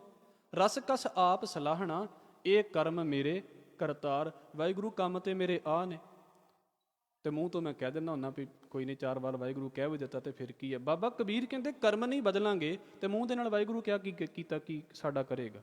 ਔਰ ਆਪ ਜੀ ਦੇ ਅੱਗੇ ਰੱਖ ਦੇਵਾਂ, ਇਹ ਬੜਾ ਕੌੜਾ ਜਿਹਾ ਸੱਚ ਜੇ ਮੈਂ ਆਪ ਜੀ ਦੇ ਅੱਗੇ, ਕਿਉਂਕਿ ਅੱਜ ਵਿਸ਼ਾ ਹੀ ਇੱਦਾਂ ਦਾ ਸ਼ੁਰੂ ਹੋ ਗਿਆ। ਇੱਥੇ ਕੀ ਹੁੰਦਾ ਹੈ, ਲਗਭਗ ਸਾਰੀਆਂ ਥਾਵਾਂ ਦੇ ਉੱਤੇ ਨਾਲੇ ਤੇ ਦੀਵਾਨ ਲੱਗ ਜਾਂਦੇ ਨੇ 1.5-2 ਘੰਟੇ ਦੇ ਵੀ ਚਲੋ ਪਾਠ ਹੋ ਗਿਆ, ਬੜੀ ਵਧੀਆ ਗੱਲ ਹੈ, ਪਾਠ ਹੋਣਾ ਚਾਹੀਦਾ। ਉੱਧਰੋਂ ਪਾਠ ਖਤਮ ਹੋਇਆ ਨਹੀਂ ਤਾਂ ਬਾਅਦ 'ਚ ਮੀਟਿੰਗ ਸ਼ੁਰੂ ਹੋ ਜਾਂਦੀ ਹੈ। ਜਿਹੜੀ ਪਾਠ ਤੋਂ ਬਾਅਦ 'ਚ ਵਾਲੀ ਮੀਟਿੰਗ ਹੈ ਬੜੀ ਖਤਰਨਾਕ ਹੈ। ਮੈਂ ਬੁਰਾ ਨਾ ਮਨਾਇਓ, ਇਹ ਹੋਣੀ ਨਹੀਂ ਚਾਹੀਦੀ। ਦੁੱਖ ਸੁੱਖ ਕਰਨਾ ਹੈ, ਸਾਡੇ ਕੋਲ ਫੋਨ ਨੇ, ਦੁੱਖ ਸੁੱਖ ਤੱਕ ਤੇ ਗੱਲ ਸਮਝ ਆਉਂਦੀ ਹੈ। ਪਰ ਅਸਲ ਦੇ ਵਿੱਚ ਅਸੀਂ ਜੋ ਕੁਝ ਬਣਾ ਕੇ ਗਏ ਹੁੰਦੇ ਆ ਨਾ ਆਪਣੇ ਅੰਦਰ, ਬਾਅਦ 'ਚ ਅਸੀਂ ਜਿਹੜੀਆਂ ਖਲੋ ਕੇ ਭਾਵੇਂ ਕਿਸੇ ਨੂੰ ਬੁਰਾ ਲੱਗੇ, ਮੈਂ ਵੀ ਉਹਦੇ ਵਿੱਚ ਹੀ ਆਵਾਂਗਾ। ਮਜਬੂਰੀ ਹੋਵੇ ਗੱਲ ਹੋਰ ਹੋ ਜਾਂਦੀ ਹੈ, ਪਰ ਜੇ ਰੋਜ਼ ਦੀ ਆਦਤ ਪੈ ਜਾਵੇ, ਇਹ ਬਹੁਤ ਬੁਰੀ ਆਦਤ ਹੈ, ਬਹੁਤ ਬੁਰੀ ਆਦਤ ਹੈ। 40-45 ਮਿੰਟ ਖਲੋ ਕੇ ਗੱਪਾਂ ਮਾਰ ਮਾਰ ਕੇ ਜਾਂਦੇ ਹਾਂ, ਜੋ ਗੁਰਦੁਆਰੇ ਸਿੱਖਿਆ ਹੁੰਦਾ ਸਾਡੇ ਇੱਥੇ ਹੀ ਰਹਿ ਜਾਂਦਾ, ਇੱਥੇ ਡਿੱਗ ਪੈਂਦਾ, ਸਾਡਾ ਕੁਝ ਨਹੀਂ ਜੇ ਬਣਦਾ। ਪਰ ਵੇਖਿਓ ਸਾਡੇ ਅੰਦਰੋਂ ਸਾਨੂੰ ਲੱਗਦਾ ਵੀ ਅਸੀਂ ਬਹੁਤ ਕੁਝ ਇਕੱਠਾ ਕੀਤਾ ਹੁੰਦਾ, ਸਾਡਾ ਉੱਥੇ ਜਾ ਕੇ ਡਿੱਗ ਪੈਂਦਾ। ਔਰ ਉਹਨੂੰ ਮਹਾਰਾਜ ਇੱਦਾਂ ਕਹਿੰਦੇ ਨੇ, ਇੱਕ ਵਿਚਾਰਵਾਨ ਬੋਲਦਾ ਵੀ ਪਿਆ ਸੀ, ਕਹਿੰਦਾ ਵੀ ਇੱਥੇ ਕੀ ਹੁੰਦਾ ਵੀ 2 ਘੰਟੇ ਦੇ ਦੀਵਾਨ ਹੁੰਦੇ ਨੇ, ਜਿਹੜੀ ਅਸਲ ਮੀਟਿੰਗ ਹੁੰਦੀ ਉਹ 2 ਘੰਟੇ ਦੇ ਦੀਵਾਨ ਤੋਂ ਬਾਅਦ 'ਚ ਸ਼ੁਰੂ ਹੁੰਦੀ ਹੈ। ਨਾਲੇ ਬੀਬੀਆਂ ਬਾਬਿਆਂ ਦੇ ਬਾਰੇ ਦੱਸ ਪਾ ਦਿੰਦੀਆਂ ਵੀ ਲੈ ਉੱਥੇ ਜਾ ਕੇ ਨਹੀਂ ਕੁਝ ਬਣਦਾ ਤਾਂ ਉਸ ਬਾਬੇ ਕੋਲ ਚੱਲ ਜਾਓ, ਨਾਲੇ ਉਹ ਬਾਬੇ ਪ੍ਰਮੋਟ ਹੋ ਜਾਂਦੇ ਨੇ, ਦੀਵਾਨ ਸਾਡੇ ਹੁੰਦੇ ਨੇ, ਪ੍ਰਮੋਟ ਬਾਬੇ ਹੋ ਜਾਂਦੇ ਨੇ। ਤੁਸੀਂ ਵੇਖ ਲਿਓ, ਨਹੀਂ ਹੁੰਦਾ ਇੱਦਾਂ ਕਿਤੇ ਦੀਵਾਨਾਂ ਦੇ ਵਿੱਚ ਬਾਅਦ ਦੀਆਂ ਗੱਲਾਂ ਸੁਣਿਓ ਲੋਕਾਂ ਦੀਆਂ, ਕਿਹੜੀਆਂ ਗੱਲਾਂ ਕਰਕੇ ਜਾਂਦੇ ਅਸੀਂ। ਮਹਾਰਾਜ ਕਹਿੰਦੇ ਅਸਲ ਦੇ ਵਿੱਚ ਸਾਡੇ ਕੋਲੋਂ ਸਰੀਰਾਂ ਦੀ ਪਕੜ ਨਹੀਂ ਛੁੱਟਦੀ, ਸਾਡੇ ਕੋਲੋਂ ਕੰਮ ਸਾਡੇ ਉਹੀ ਰਹਿ ਜਾਂਦੇ ਨੇ ਸਮਿਤ ਮੇਰੇ, ਕਿਸੇ ਇਕੱਲੇ ਦੇ ਨਹੀਂ ਵੀ ਮੈਂ ਤੁਹਾਨੂੰ ਕਵਾਂ ਸਮਿਤ ਮੇਰੇ, ਕੰਮ ਸਾਡੇ, ਆਦਤਾਂ ਸਾਡੀਆਂ, ਸੁਭਾਅ ਸਾਡੇ ਉਹੀ ਬਣੇ ਰਹਿੰਦੇ ਨੇ। ਜ਼ੁਬਾਨ ਕਹੀ ਜਾਂਦੀ ਹੈ, ਜ਼ੁਬਾਨ ਬੋਲੀ ਜਾਂਦੀ ਹੈ। ਉਹ ਇਦਾਂ ਦੀ ਗੱਲ ਹੈ ਜਿਨ੍ਹਾਂ ਬੰਦਿਆਂ ਨੂੰ ਮਾਲਾ ਫੇਰਨ ਦੀ ਆਦਤ ਪੈ ਜਾਵੇ ਨਾ, ਤੇ ਵਾਹਿਗੁਰੂ ਕਹਿਣ ਤੇ ਵਧੀਆ ਗੱਲ ਹੈ। ਹਾਲਾਂਕਿ ਗੁਰਮਤਿ ਦਾ ਦਾਇਰਾ ਨਹੀਂ ਹੈ ਮਾਲਾ ਵਾਲਾ, ਗੁਰਮਤਿ ਦੇ ਤੋਂ ਅੱਗੇ ਦੀ ਗੱਲ ਕਰਦੀ ਹੈ, ਪਰ ਕੀ ਹੁੰਦਾ ਉਹਨਾਂ ਨੂੰ ਆਦਤ ਪੈ ਜਾਂਦੀ ਹੈ। ਉਹ ਫਿਰ ਗੱਲਾਂ ਕਰਦੇ ਵੀ ਮਣਕਾ ਕਮਾਈ ਜਾਣਗੇ, ਗੱਲਾਂ ਕਰਦੇ ਵੀ ਦੱਸ ਵੀ ਵਾਹਿਗੁਰੂ ਤੇ ਗਿਣਦੇ ਪਏ ਜੇ, ਗੱਲਾਂ ਵੀ ਗਿਣਦੇ ਪਏ ਜੇ ਵੀ ਇੰਨੀਆਂ ਕਰਨੀਆਂ ਨੇ। ਇਹ ਪ੍ਰੋਬਲਮ ਹੈ ਬੰਦਿਆਂ ਦੀ। ਮਹਾਰਾਜ ਉਹਨੂੰ ਕਹਿੰਦੇ ਨੇ ਭਾਈ ਮਾਲਕ ਨੂੰ ਕਹਿ ਤੇ ਸਹੀ ਵੀ ਤੂੰ ਵੱਡਾ ਹੈ। ਤੁਸੀਂ ਵੀ ਕਹਿ ਦਿੱਤਾ ਰੱਬ ਤੂੰ ਵੱਡਾ ਹੈ, ਮੈਂ ਵੀ ਕਹਿਤਾ ਜੀ ਰੱਬ ਤੂੰ ਬੜਾ ਵੱਡਾ ਹੈ। ਬਾਬਾ ਕਬੀਰ ਕਹਿੰਦੇ ਅਸਲ 'ਚ ਇੱਦਾਂ ਕਹਿਣ ਦੇ ਨਾਲ ਗੱਲ ਨਹੀਂ ਬਣਦੀ ਵੀ ਗੱਲ ਕਹਿ ਦਿੱਤੀ ਤੇ ਖੇਡ ਮੁੱਕ ਗਈ ਹੈ। ਦਾਤਾਰ ਕਹਿੰਦੇ ਨੇ ਰਾਮ ਰਤਨ ਤਬ ਪਾਈ ਹੈ ਜੋ ਪਹਿਲੇ ਤਜੈ ਸਰੀਰ। ਭਾਈ ਪਹਿਲਾਂ ਆਪਣੀ ਦੇਹ ਅਧਿਆਸ ਨੂੰ ਘੱਟ ਕਰ, ਪਹਿਲਾਂ ਇਹ ਵੇਖ ਮੈਂ ਦੁਨੀਆ ਦੇ ਕਿੰਨੇ ਕੁ ਕੰਮ ਆ ਰਿਹਾ ਹਾਂ, ਮੈਂ ਦੂਜਿਆਂ ਦਾ ਕਿੰਨਾ ਕੁ ਸੋਚਦਾ ਪਿਆ ਹਾਂ, ਮੈਂ ਆਪਣੇ ਆਪ ਨੂੰ ਕਿੰਨਾ ਕੁ ਮਾਈਨਸ ਕਰਨਾ ਸ਼ੁਰੂ ਕੀਤਾ ਹੈ ਜ਼ਿੰਦਗੀ ਦੇ ਵਿੱਚ। ਸਿਰਫ ਇਹ ਨਹੀਂ ਵੀ ਪਾਠ ਕਰਾਂ ਤੇ ਰੱਬ ਮੈਨੂੰ ਵੱਡਾ ਕਰ ਦੇ, ਫਿਰ ਮੈਂ ਦੱਸਾਂਗਾ ਦੁਨੀਆ ਨੂੰ ਵੀ ਕੀ ਹੁੰਦਾ ਹਾਂ ਮੈਂ। ਪਾਠਾਂ ਦਾ ਆਸਰਾ ਇਸ ਕਰਕੇ ਵੀ ਤੇ ਲਿਆ ਜਾਂਦਾ ਨਾ, ਸਾਡੇ ਪੱਲੇ ਤਾਕਤ ਆਵੇ, ਮੈਂ ਦੱਸਾਂਗਾ, ਫਿਰ ਬਸ ਥੋੜ੍ਹੀ ਜਿਹੀ ਤਾਕਤ ਮੇਰੇ ਪੱਲੇ ਆ ਜਾਵੇ। ਜੇ ਪਾਠ ਦਾ ਆਸਰਾ ਤਾਕਤਾਂ ਲੈਣ ਦੇ ਲਈ, ਸਰੀਰ ਵੱਡੇ ਕਰਨ ਦੇ ਲਈ, ਸਰੀਰ ਦੀ ਈਗੋ ਵਧਾਉਣ ਲਈ ਕੀਤਾ ਜਾਂਦਾ ਹੈ, ਤੇ ਬਾਬਾ ਕਬੀਰ ਕਹਿੰਦੇ ਕੁਝ ਨਹੀਂ ਬਣੇਗਾ। ਠੀਕ ਹੈ, ਸਾਨੂੰ ਲੱਗੇਗਾ ਵੀ ਸਾਡਾ ਬੜਾ ਕੁਝ ਬਣ ਗਿਆ, ਪਰ ਅੰਦਰੋਂ ਖਾਲੀ ਦੇ ਖਾਲੀ। ਔਰ ਇਸ ਕਰਕੇ ਜਿਹੜੀ ਸਾਡੀ ਪ੍ਰੋਬਲਮ ਇਹ ਹੁੰਦੀ ਹੈ, ਜਦੋਂ ਅਸੀਂ, ਸਾਡਾ ਮਨ ਕਿਉਂ ਟੁੱਟ ਜਾਂਦਾ ਧਾਰਮਿਕ ਜ਼ਿੰਦਗੀ ਦੇ ਨਾਲ। ਤੁਸੀਂ ਵੇਖਦੇ ਜੇ ਨਾ ਕੁਝ ਬੰਦੇ ਹੁੰਦੇ ਨੇ, ਕਈਆਂ ਦੇ ਨਾਲ ਤੇ ਚਲੋ ਧਾਰਮਿਕ ਤੌਰ ਦੇ ਉੱਤੇ ਇੱਦਾਂ ਵਾਪਰ ਜਾਂਦਾ ਵੀ ਨਹੀਂ ਕੁਝ ਬਣਦਾ ਉਹਨਾਂ ਦੀ ਜ਼ਿੰਦਗੀ ਦੇ ਵਿੱਚ, ਪਰ ਕਈ ਬੰਦੇ ਤੁਸੀਂ ਵੇਖੋਗੇ ਮਾਲਕ ਬਖਸ਼ ਲਵੇ, ਬੜਾ ਪਾਠ ਕਰਦੇ ਸੀ, ਬੜੀ ਸੇਵਾ ਕਰਦੇ ਸੀ, ਹੁਣ ਜੀ ਨਹੀਂ ਕਰਦਾ ਉਹਨਾਂ ਦਾ ਪਾਠ ਕਰਨ ਨੂੰ, ਜੀ ਨਹੀਂ ਕਰਦਾ ਸੇਵਾ ਕਰਨ ਨੂੰ। ਇਹ ਪਤਾ ਨਹੀਂ ਕਿੱਦਣ ਜ਼ਿੰਦਗੀ ਦੇ ਵਿੱਚ ਵਾਪਰ ਜਾਵੇ, ਹੋ ਸਕਦਾ ਅੱਜ ਵੀ ਵਾਪਰ ਜਾਵੇ ਤੇ ਹੋ ਸਕਦਾ ਕਦੀ ਵਾਪਰੇ ਹੀ ਨਾ, ਮਹਾਰਾਜ ਬਖਸ਼ ਲਵੇ। ਪਰ ਜੇ ਤੁਸੀਂ ਪ੍ਰੈਕਟੀਕਲ ਦੇ ਵਿੱਚ ਜੇ, ਤਾਂ ਫਿਰ ਇਹ ਕੁਝ ਵਾਪਰੇਗਾ ਹੀ ਵਾਪਰੇਗਾ। ਕਦੀ ਮਨ ਉਦਾਸ ਵੀ ਹੋਵੇਗਾ, ਕਦੀ ਮਨ ਲੱਗੇਗਾ ਵੀ, ਕਦੀ ਮਨ ਬਿਲਕੁਲ ਹੀ ਨਹੀਂ ਲੱਗੇਗਾ। ਇਹ ਸਾਰਾ ਕੁਝ ਚੱਲੇਗਾ ਹੀ ਚੱਲੇਗਾ। ਇੱਦਾਂ ਨਹੀਂ ਹੋ ਸਕਦਾ ਵੀ ਮੈਂ ਕਹਾਂ ਜੀ ਨਹੀਂ ਜੀ ਇੱਦਾਂ ਤਾਂ ਹੋਣਾ ਹੀ ਨਹੀਂ ਚਾਹੀਦਾ। ਜੇ ਪ੍ਰੈਕਟੀਕਲ 'ਚ ਤਾਂ ਫਿਰ ਤਾਂ ਸਾਰਾ ਕੁਝ ਵੇਖਣਾ ਹੀ ਪੈਂਦਾ। ਜਿਹੜਾ ਪਾਣੀ ਨਹਿਰ ਦੇ ਵਿੱਚ ਤੁਰਿਆ ਹੁੰਦਾ ਉਹਨੂੰ ਸਿੱਧਾ ਵੀ ਤੁਰਨਾ ਪੈਂਦਾ ਹੈ, ਤੇ ਦੂਜੇ ਨੰਬਰ ਦੇ ਉੱਤੇ ਉਹਨੂੰ ਕਿਤੇ ਤੁਸੀਂ ਵੇਖੋ ਪੱਥਰਾਂ ਦੇ ਵਿੱਚ ਵੀ ਰੁਕਣਾ ਪੈਂਦਾ, ਤੇ ਕਿਸੇ ਵੇਲੇ ਉਹੀ ਪਾਣੀ ਬਿਲਕੁਲ ਬਾਹਰ ਵੀ ਤੁਰ ਪੈਂਦਾ ਹੈ। ਇਹ ਸਾਰਾ ਕੁਝ ਪ੍ਰੈਕਟੀਕਲ ਦੇ ਵਿੱਚ ਹੈ ਵੀ ਕਦੀ ਪਾਠ ਕਰਨ ਨੂੰ ਜੀ ਕੀਤਾ, ਕਦੀ ਬਿਲਕੁਲ ਜੀ ਨਹੀਂ ਕੀਤਾ। ਪਰ ਜੇ ਤੁਰੇ ਹਾਂ ਤੇ ਇਸ ਪਾਸੇ ਤੋਂ, ਪਰ ਕੁਝ ਬੰਦਿਆਂ ਵੱਲ ਵੇਖੋਗੇ ਉਹਨਾਂ ਦੇ ਮਨ ਅੱਕ ਗਏ, ਮਨ ਚੁੱਕਿਆ ਗਿਆ ਇਸ ਪਾਸੇ ਤੋਂ। ਉਹਦੀ ਬਾਬਾ ਕਬੀਰ ਨੇ ਇਸ ਗੱਲ ਨੂੰ ਇੱਥੇ ਬੋਲਿਆ, ਕਹਿੰਦੇ ਅਸਲ 'ਚ ਸਾਡੀ ਪ੍ਰੋਬਲਮ ਕੀ ਸ਼ੁਰੂ ਹੋਈ, ਸਾਨੂੰ ਲੱਗਦਾ ਸੀ ਵੀ ਪਾਠ ਕਰਾਂਗੇ ਨਾ ਤੇ ਰੱਬ ਸਾਡੀਆਂ ਗੱਲਾਂ ਸੁਣਨ ਲੱਗ ਪਵੇਗਾ, ਰੱਬ ਸਾਡੀ ਗੱਲ ਮੰਨਣ ਲੱਗ ਪਵੇਗਾ। ਹੁਣ ਪਾਠ ਦਾ ਮਤਲਬ ਕੀ ਹੋ ਗਿਆ, ਰੱਬ ਨੂੰ ਆਖੇ ਲਾਉਣਾ। ਬੰਦਗੀ ਦਾ ਮਤਲਬ ਕੀ ਹੋ ਗਿਆ, ਰੱਬ ਨੂੰ ਆਖੇ ਲਾਉਣਾ। ਵੀ ਮੈਂ ਕਹਾਂ ਵੀ ਰੱਬ ਮੀਂਹ ਪਾ ਦੇ ਤੇ ਰੱਬ ਮੀਂਹ ਪਾ ਦੇ, ਮੈਂ ਕਹਾਂ ਰੱਬ ਮੀਂਹ ਹਟਾ ਦੇ ਤੇ ਰੱਬ ਮੀਂਹ ਹਟਾ ਦੇ, ਮੈਂ ਕਹਾਂ ਵੀ ਮੇਰਾ ਕਾਰੋਬਾਰ ਚੱਲੇ ਤੇ ਚੱਲਣ ਲੱਗ ਪਵੇ, ਮੈਂ ਕਹਾਂ ਬਾਕੀਆਂ ਦਾ ਕਾਰੋਬਾਰ ਬੰਦ ਹੋ ਜਾਵੇ ਤੇ ਬਾਕੀਆਂ ਦਾ ਬੰਦ ਹੋ ਜਾਵੇ, ਮੈਂ ਕਹਾਂ ਜੀ ਮੇਰੇ ਘਰ 'ਚ ਸੁੱਖ ਹੋਵੇ ਤੇ ਹੋ ਜਾਵੇ, ਮੈਂ ਕਹਾਂ ਜੀ ਬਾਕੀਆਂ ਦੇ ਘਰ 'ਚ ਸੁੱਖ ਹੋਵੇ ਨਾ ਹੋਵੇ ਮੈਨੂੰ ਕੀ, ਤੇ ਬਸ ਇੱਦਾਂ ਹੀ ਹੋ ਜਾਵੇ। ਫਿਰ ਭਲਾ ਅਸੀਂ ਜਿੰਨੇ ਬੈਠੇ ਹਾਂ ਸਾਰੇ ਆਪਣੇ ਆਪਣੀ ਮਰਜ਼ੀ ਕਰਨ ਲੱਗ ਪਈਏ ਤੇ ਕੀ ਬਣੇ। ਆਪਾਂ ਇੱਥੇ ਬੈਠੇ ਹਾਂ ਨਾ, ਮੈਂ ਕਥਾ ਕਰ ਦੇਵਾਂ, ਤੁਸੀਂ ਵੀ ਸਾਰੇ ਬੋਲਣ ਲੱਗ ਪਓ ਤੇ ਕੀ ਬਣੇਗਾ, ਤੇ ਸਾਰੀ ਦੁਨੀਆ ਦਾ ਹਾਲ ਕੀ ਹੋਵੇਗਾ ਜੇ ਆਪਣੀ ਮਰਜ਼ੀ ਸਾਰੇ ਕਰਨ ਲੱਗ ਪੈਣ। ਤੇ ਕਿਉਂ ਦਿਲ ਟੁੱਟੇ? ਬੰਦੇ ਸ਼ੁਰੂ ਹੀ ਇੱਥੋਂ ਹੁੰਦੇ ਨੇ ਜੀ, ਬੜਾ ਪਾਠ ਕਰਕੇ ਵੇਖ ਲਿਆ, ਸਾਡੀ ਤੇ ਰੱਬ ਨੇ ਸੁਣੀ ਨਹੀਂ। ਕੀ ਸੁਣਾਉਣਾ ਚਾਹੁੰਦੇ ਸੀ ਰੱਬ ਨੂੰ ਅਸੀਂ? ਕਿਹੜੀਆਂ ਗੱਲਾਂ ਸੁਣਾਉਣਾ ਚਾਹੁੰਦੇ ਸੀ? ਇਹ ਸੁਣਾਉਣਾ ਚਾਹੁੰਦੇ ਸੀ ਵੀ ਜੋ ਅਸੀਂ ਮੰਗਦੇ ਹਾਂ ਸਾਡੇ ਅੱਗੇ ਸੁੱਟਦੇ ਲਿਆ ਕੇ? ਅਸੀਂ ਇਹ ਸੁਣਾਉਣਾ ਚਾਹੁੰਦੇ ਸੀ ਵੀ ਮੈਂ 40 ਦਿਨਾਂ ਦੇ ਬਦਲੇ ਤੇਰੇ ਕੋਲ ਆਹ ਮੰਗਿਆ ਸੀ, ਤੇਰੇ ਕੋਲੋਂ ਦਿੱਤਾ ਨਹੀਂ ਗਿਆ, ਤੂੰ ਮੇਰੀ ਗੱਲ ਹੀ ਨਹੀਂ ਸੁਣੀ। ਅਸੀਂ ਇਹ ਸੁਣਾਉਣਾ ਚਾਹੁੰਦੇ ਹਾਂ ਰੱਬ ਨੂੰ। ਮਹਾਰਾਜ ਬਖਸ਼ ਲਵੇ, ਜੇ ਬੰਦਗੀ ਦਾ ਮਕਸਦ ਸਾਡਾ ਇਹ ਹੈ ਕਿ ਰੱਬ ਸਾਡੀਆਂ ਇੱਦਾਂ ਦੀਆਂ ਗੱਲਾਂ ਸੁਣੇ, ਤੇ ਇਹ ਮੈਂ ਪਹਿਲਾਂ ਹੀ ਗੱਲ ਕਹਿ ਚੁੱਕਾ ਹਾਂ, ਜਿਨ੍ਹਾਂ ਨੇ ਕਦੀ ਬੰਦਗੀ ਨਹੀਂ ਵੀ ਕੀਤੀ ਹੁੰਦੀ, ਰੱਬ ਉਹਨਾਂ ਦੇ ਘਰਾਂ 'ਚ ਵੀ ਢੇਰ ਲਾ ਦਿੰਦਾ। ਉਹਨਾਂ ਦੇ ਘਰਾਂ ਦੇ ਵਿੱਚ ਵੀ ਇਹੋ ਜਿਹੀਆਂ ਚੀਜ਼ਾਂ ਬੜੀਆਂ ਪਈਆਂ ਨੇ। ਤੇ ਇੱਦਾਂ ਦੇ ਵੀ ਹੈ ਨੇ ਜਿਨ੍ਹਾਂ ਨੂੰ ਰੱਬ ਨੇ ਨਹੀਂ ਦੇਣਾ, ਫਿਰ ਜੋ ਮਰਜ਼ੀ ਕਰੀ ਜਾਣ, ਨਹੀਂ ਦਿੰਦਾ ਕੀ ਕਰ ਲਵੇਗਾ। ਕਿਤਿਆਂ ਦੁੱਖ ਭੂਖ ਸਦ ਮਾਰ, ਇਹ ਪੇ ਦਾਤ ਤੇਰੀ ਦਾਤਾਰ। ਕਈਆਂ ਨੂੰ ਇੰਨੇ ਸੁੱਖ ਦਿੱਤੇ ਨੇ, ਮੇਰੇ ਰਾਮ ਰਾਏ ਜਿਉਂ ਰਾਖਿਆ ਤਿਉਂ ਰਹੀਏ, ਤੁਧ ਭਾਵੈ ਤਾਂ ਨਾਮ ਜਪਾਏ ਹੈ, ਸੁੱਖ ਤੇਰਾ ਦਿੱਤਾ ਲਹੀਏ। ਤੇ ਕਈਆਂ ਨੂੰ ਮਹਾਰਾਜ ਕਹਿੰਦੇ, ਕਈਆਂ ਨੂੰ ਦੁੱਖ ਵੀ ਇਕੱਠਾ ਤੇ ਭੁੱਖ ਵੀ ਇਕੱਠੀ ਦੇ ਦਿੱਤੀ ਹੈ। ਇੱਕ ਬਿਮਾਰੀ ਦੇ ਦਿੱਤੀ, ਤੂੰ ਗਰੀਬੀ ਦੇ ਦਿੱਤੀ ਹੈ। ਨਹੀਂ ਵਾਪਰਦਾ ਦੁਨੀਆ ਦੇ ਵਿੱਚ, ਕਿੰਨਿਆਂ ਦੇ ਨਾਲ ਵਾਪਰਦਾ ਪਿਆ। ਇਹ ਪੇ ਦਾਤ ਤੇਰੀ ਦਾਤਾਰ, ਵਾਹਿਗੁਰੂ ਵੀਰ ਤੇਰੀਆਂ ਹੀ ਦਾਤਾਂ ਨੇ। ਦੋਵੇਂ ਤਰੀਕਿਆਂ ਦੇ ਲੋਕ ਨੇ।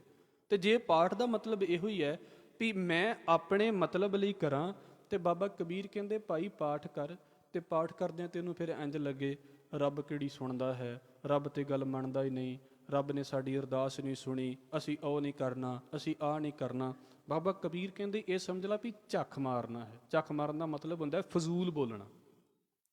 ਨਾਲੇ ਤੂੰ ਪਾਠ ਵੀ ਕਰੀ ਜਾਂਦਾ, ਨਾਲੇ ਤੈਨੂੰ ਲੱਗਦਾ ਵੀ ਲੈ ਰੱਬ ਕਿਹੜੀ ਸੁਣਦਾ, ਰੱਬ ਕਿਹੜੀ ਮੰਨਦਾ। ਰੱਬ ਨੇ ਜਦੋਂ ਤੈਨੂੰ ਪਹਿਲਾਂ ਹੀ ਇਦਾਂ ਦਾ ਖਿਆਲ ਹੈ, ਤੇ ਕੀ ਤੇਰੇ ਤੇ ਯਕੀਨ ਬਣਦਾ ਪਿਆ। ਡਾਕਟਰ ਦੀ ਗੋਲੀ, ਜਦੋਂ ਡਾਕਟਰ ਸਾਡੇ ਹੱਥ ਦੇ ਵਿੱਚ ਟੈਬਲੇਟ ਫੜਾਉਂਦਾ ਹੈ, ਤੇ ਡਾਕਟਰ ਕਹਿ ਦੇਵੇ ਵੀ ਪਤਾ ਨਹੀਂ ਇਹਨੂੰ ਖਾ ਕੇ ਤੂੰ ਬਚਣਾ ਕਿ ਨਹੀਂ ਬਚਣਾ, ਕਿਹੜਾ ਬੰਦਾ ਖਾਵੇਗਾ।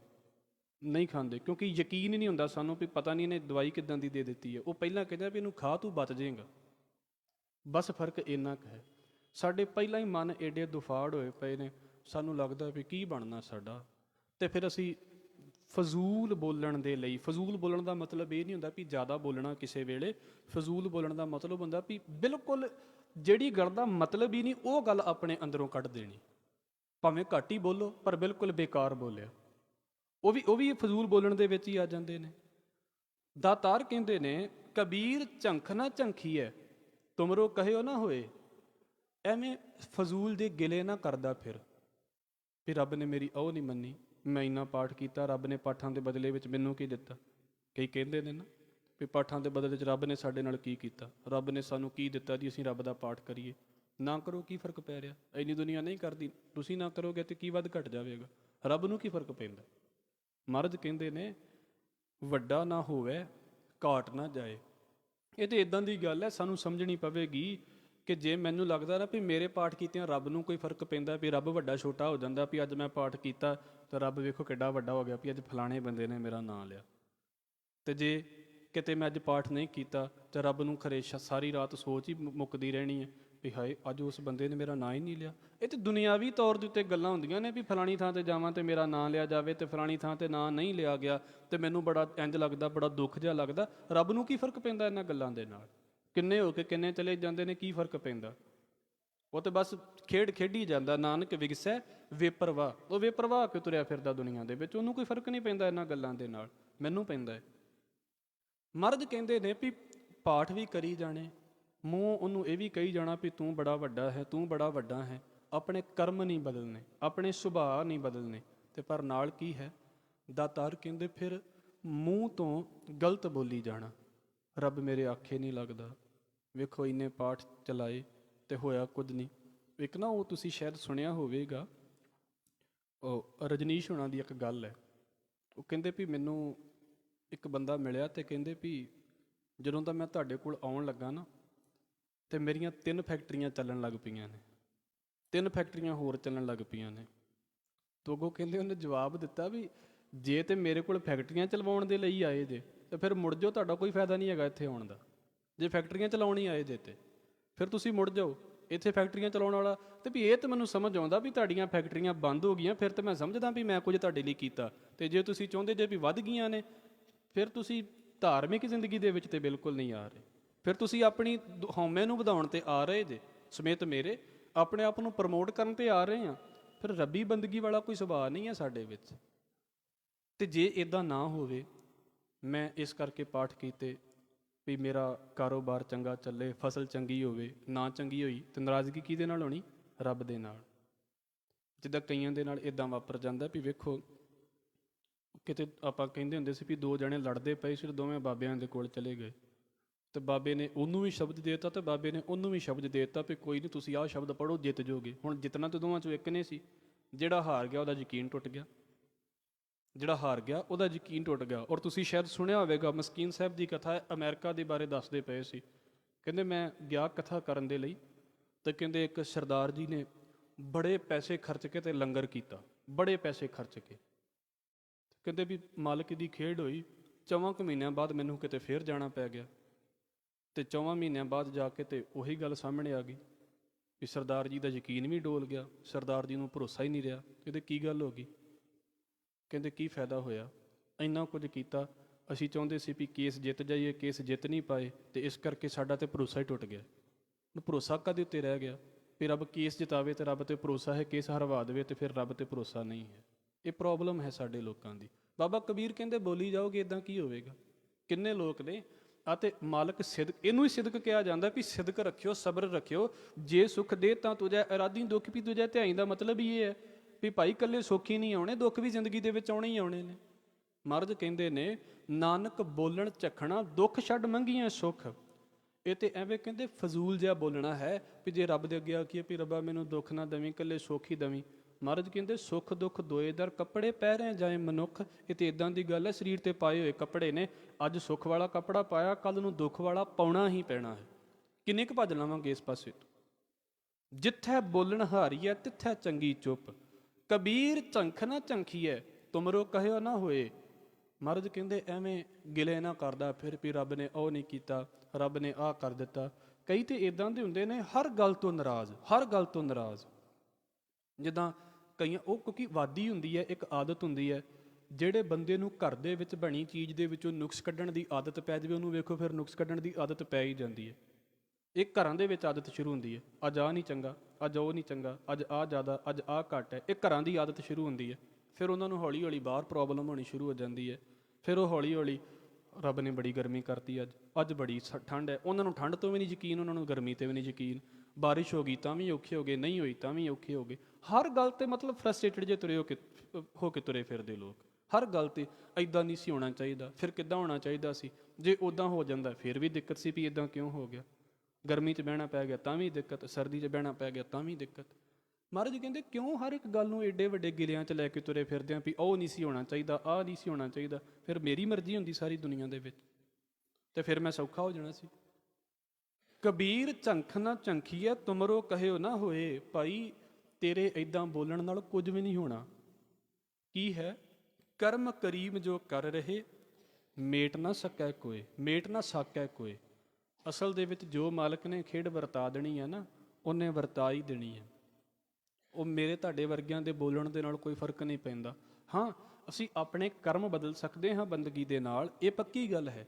ਪਰ ਜੇ ਮੈਂ ਕਹਾਂ ਨਾ ਵੀ ਰੱਬ ਮੇਰੇ ਆਖੇ ਹੀ ਲਾ ਕੇ ਚੱਲਣ ਲੱਗ ਪਵੇ, ਤੇ ਮਹਾਰਾਜ ਕਹਿੰਦੇ ਨਾਨਕ ਹੁਕਮ ਨਾ ਚੱਲਈ ਨਾਲ ਖਸਮ ਚੱਲੈ ਅਰਦਾਸ। ਉਹਦੇ ਅੱਗੇ ਤੇ ਅਰਦਾਸ ਕੀਤੀ ਜਾ ਸਕਦੀ ਹੈ, ਉਹਨੂੰ ਆਰਡਰ ਨਹੀਂ ਕੀਤੇ ਜਾ ਸਕਦੇ ਵੀ ਲੈ ਇੰਨੇ ਪਾਠ ਕਰਤੇ, ਹੁਣ ਇਹਦੇ ਬਦਲੇ ਦੇ ਵਿੱਚ ਮੇਰੇ ਆਖੇ ਤੇ ਲੱਗ। ਫਿਰ ਰੱਬ ਕਾਹਦਾ ਆਇਆ ਫਿਰ ਤੇ?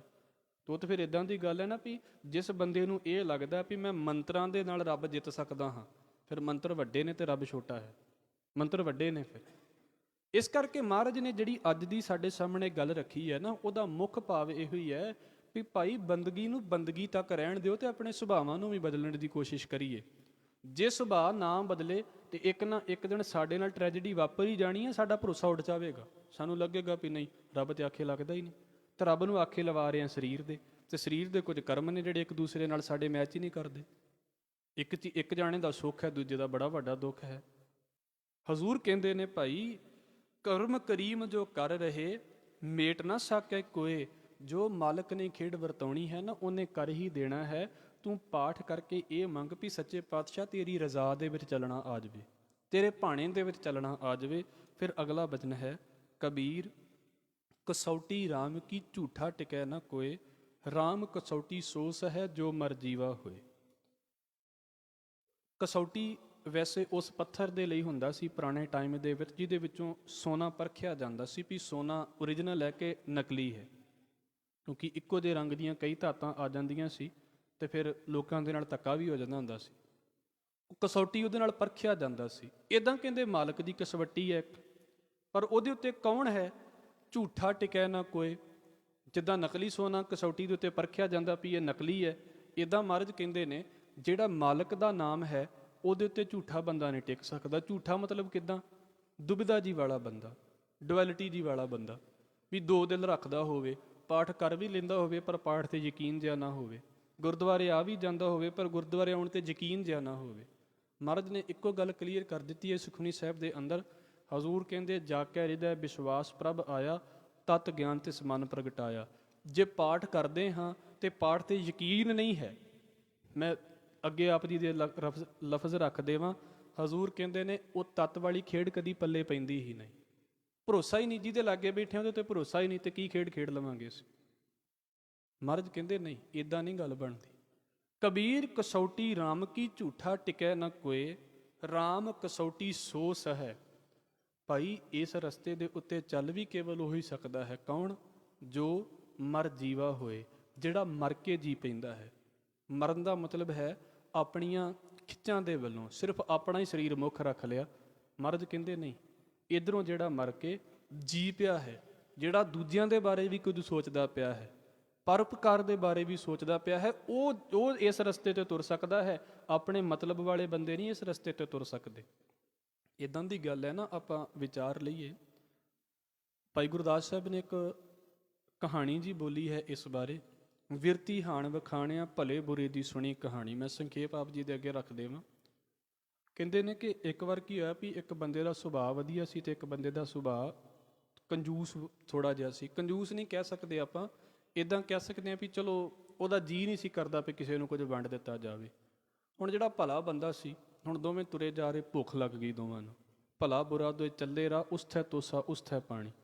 ਉਹ ਦੋਵੇਂ ਤੁਰ ਪਏ ਤੇ ਬਾਅਦ ਦੇ ਵਿੱਚ ਕੀ ਹੋਇਆ ਜੀ, ਜਦੋਂ ਰਸਤੇ ਦੇ ਵਿੱਚ ਭੁੱਖ ਲੱਗੀ ਤੇ ਭਲੇ ਨੇ ਸੋਚਿਆ ਵੀ ਚੱਲ ਇਹਦੇ ਕੋਲ ਰੋਟੀ ਹੈ, ਮੇਰੇ ਕੋਲ ਪਾਣੀ ਹੈ ਤੇ ਇਹਨੂੰ ਪਾਣੀ ਦੀ ਲੋੜ ਹੋਵੇਗੀ। ਉਹਨੇ ਰਸਤੇ 'ਚ ਜਾਂਦਿਆਂ 2 ਘੁੱਟ ਪਾਣੀ ਦੇ ਪਿਆਤੇ ਵੀ ਚੱਲ ਕੋਈ ਨਹੀਂ, ਅੱਗੇ ਜਾ ਕੇ ਵੇਖਾਂਗੇ, ਜਿੱਥੇ ਬਹਿਣਾ ਹੋਵੇ ਸੌਖਾ ਹੋ। ਹੁਣ ਪਾਣੀ ਅੱਗੇ ਤੁਰ ਪਏ, ਪਾਣੀ ਪੀ ਕੇ ਅਗਲਾ ਮੌਕਾ ਆਇਆ ਤੇ ਉਹਦੇ ਕੋਲ ਰੋਟੀ ਹੈ ਸੀ। ਉਹਨੇ ਇਕੱਲੇ ਨਹੀਂ ਖਾ ਲਈ, ਉਹਨੇ ਪੁੱਛਿਆ ਨਹੀਂ ਵੀ ਤੈਨੂੰ ਵੀ ਚਾਹੀਦੀ ਹੈ ਕਿ ਨਹੀਂ ਚਾਹੀਦੀ। ਹੁਣ ਕੀ ਕੀਤਾ ਜਾ ਸਕਦਾ?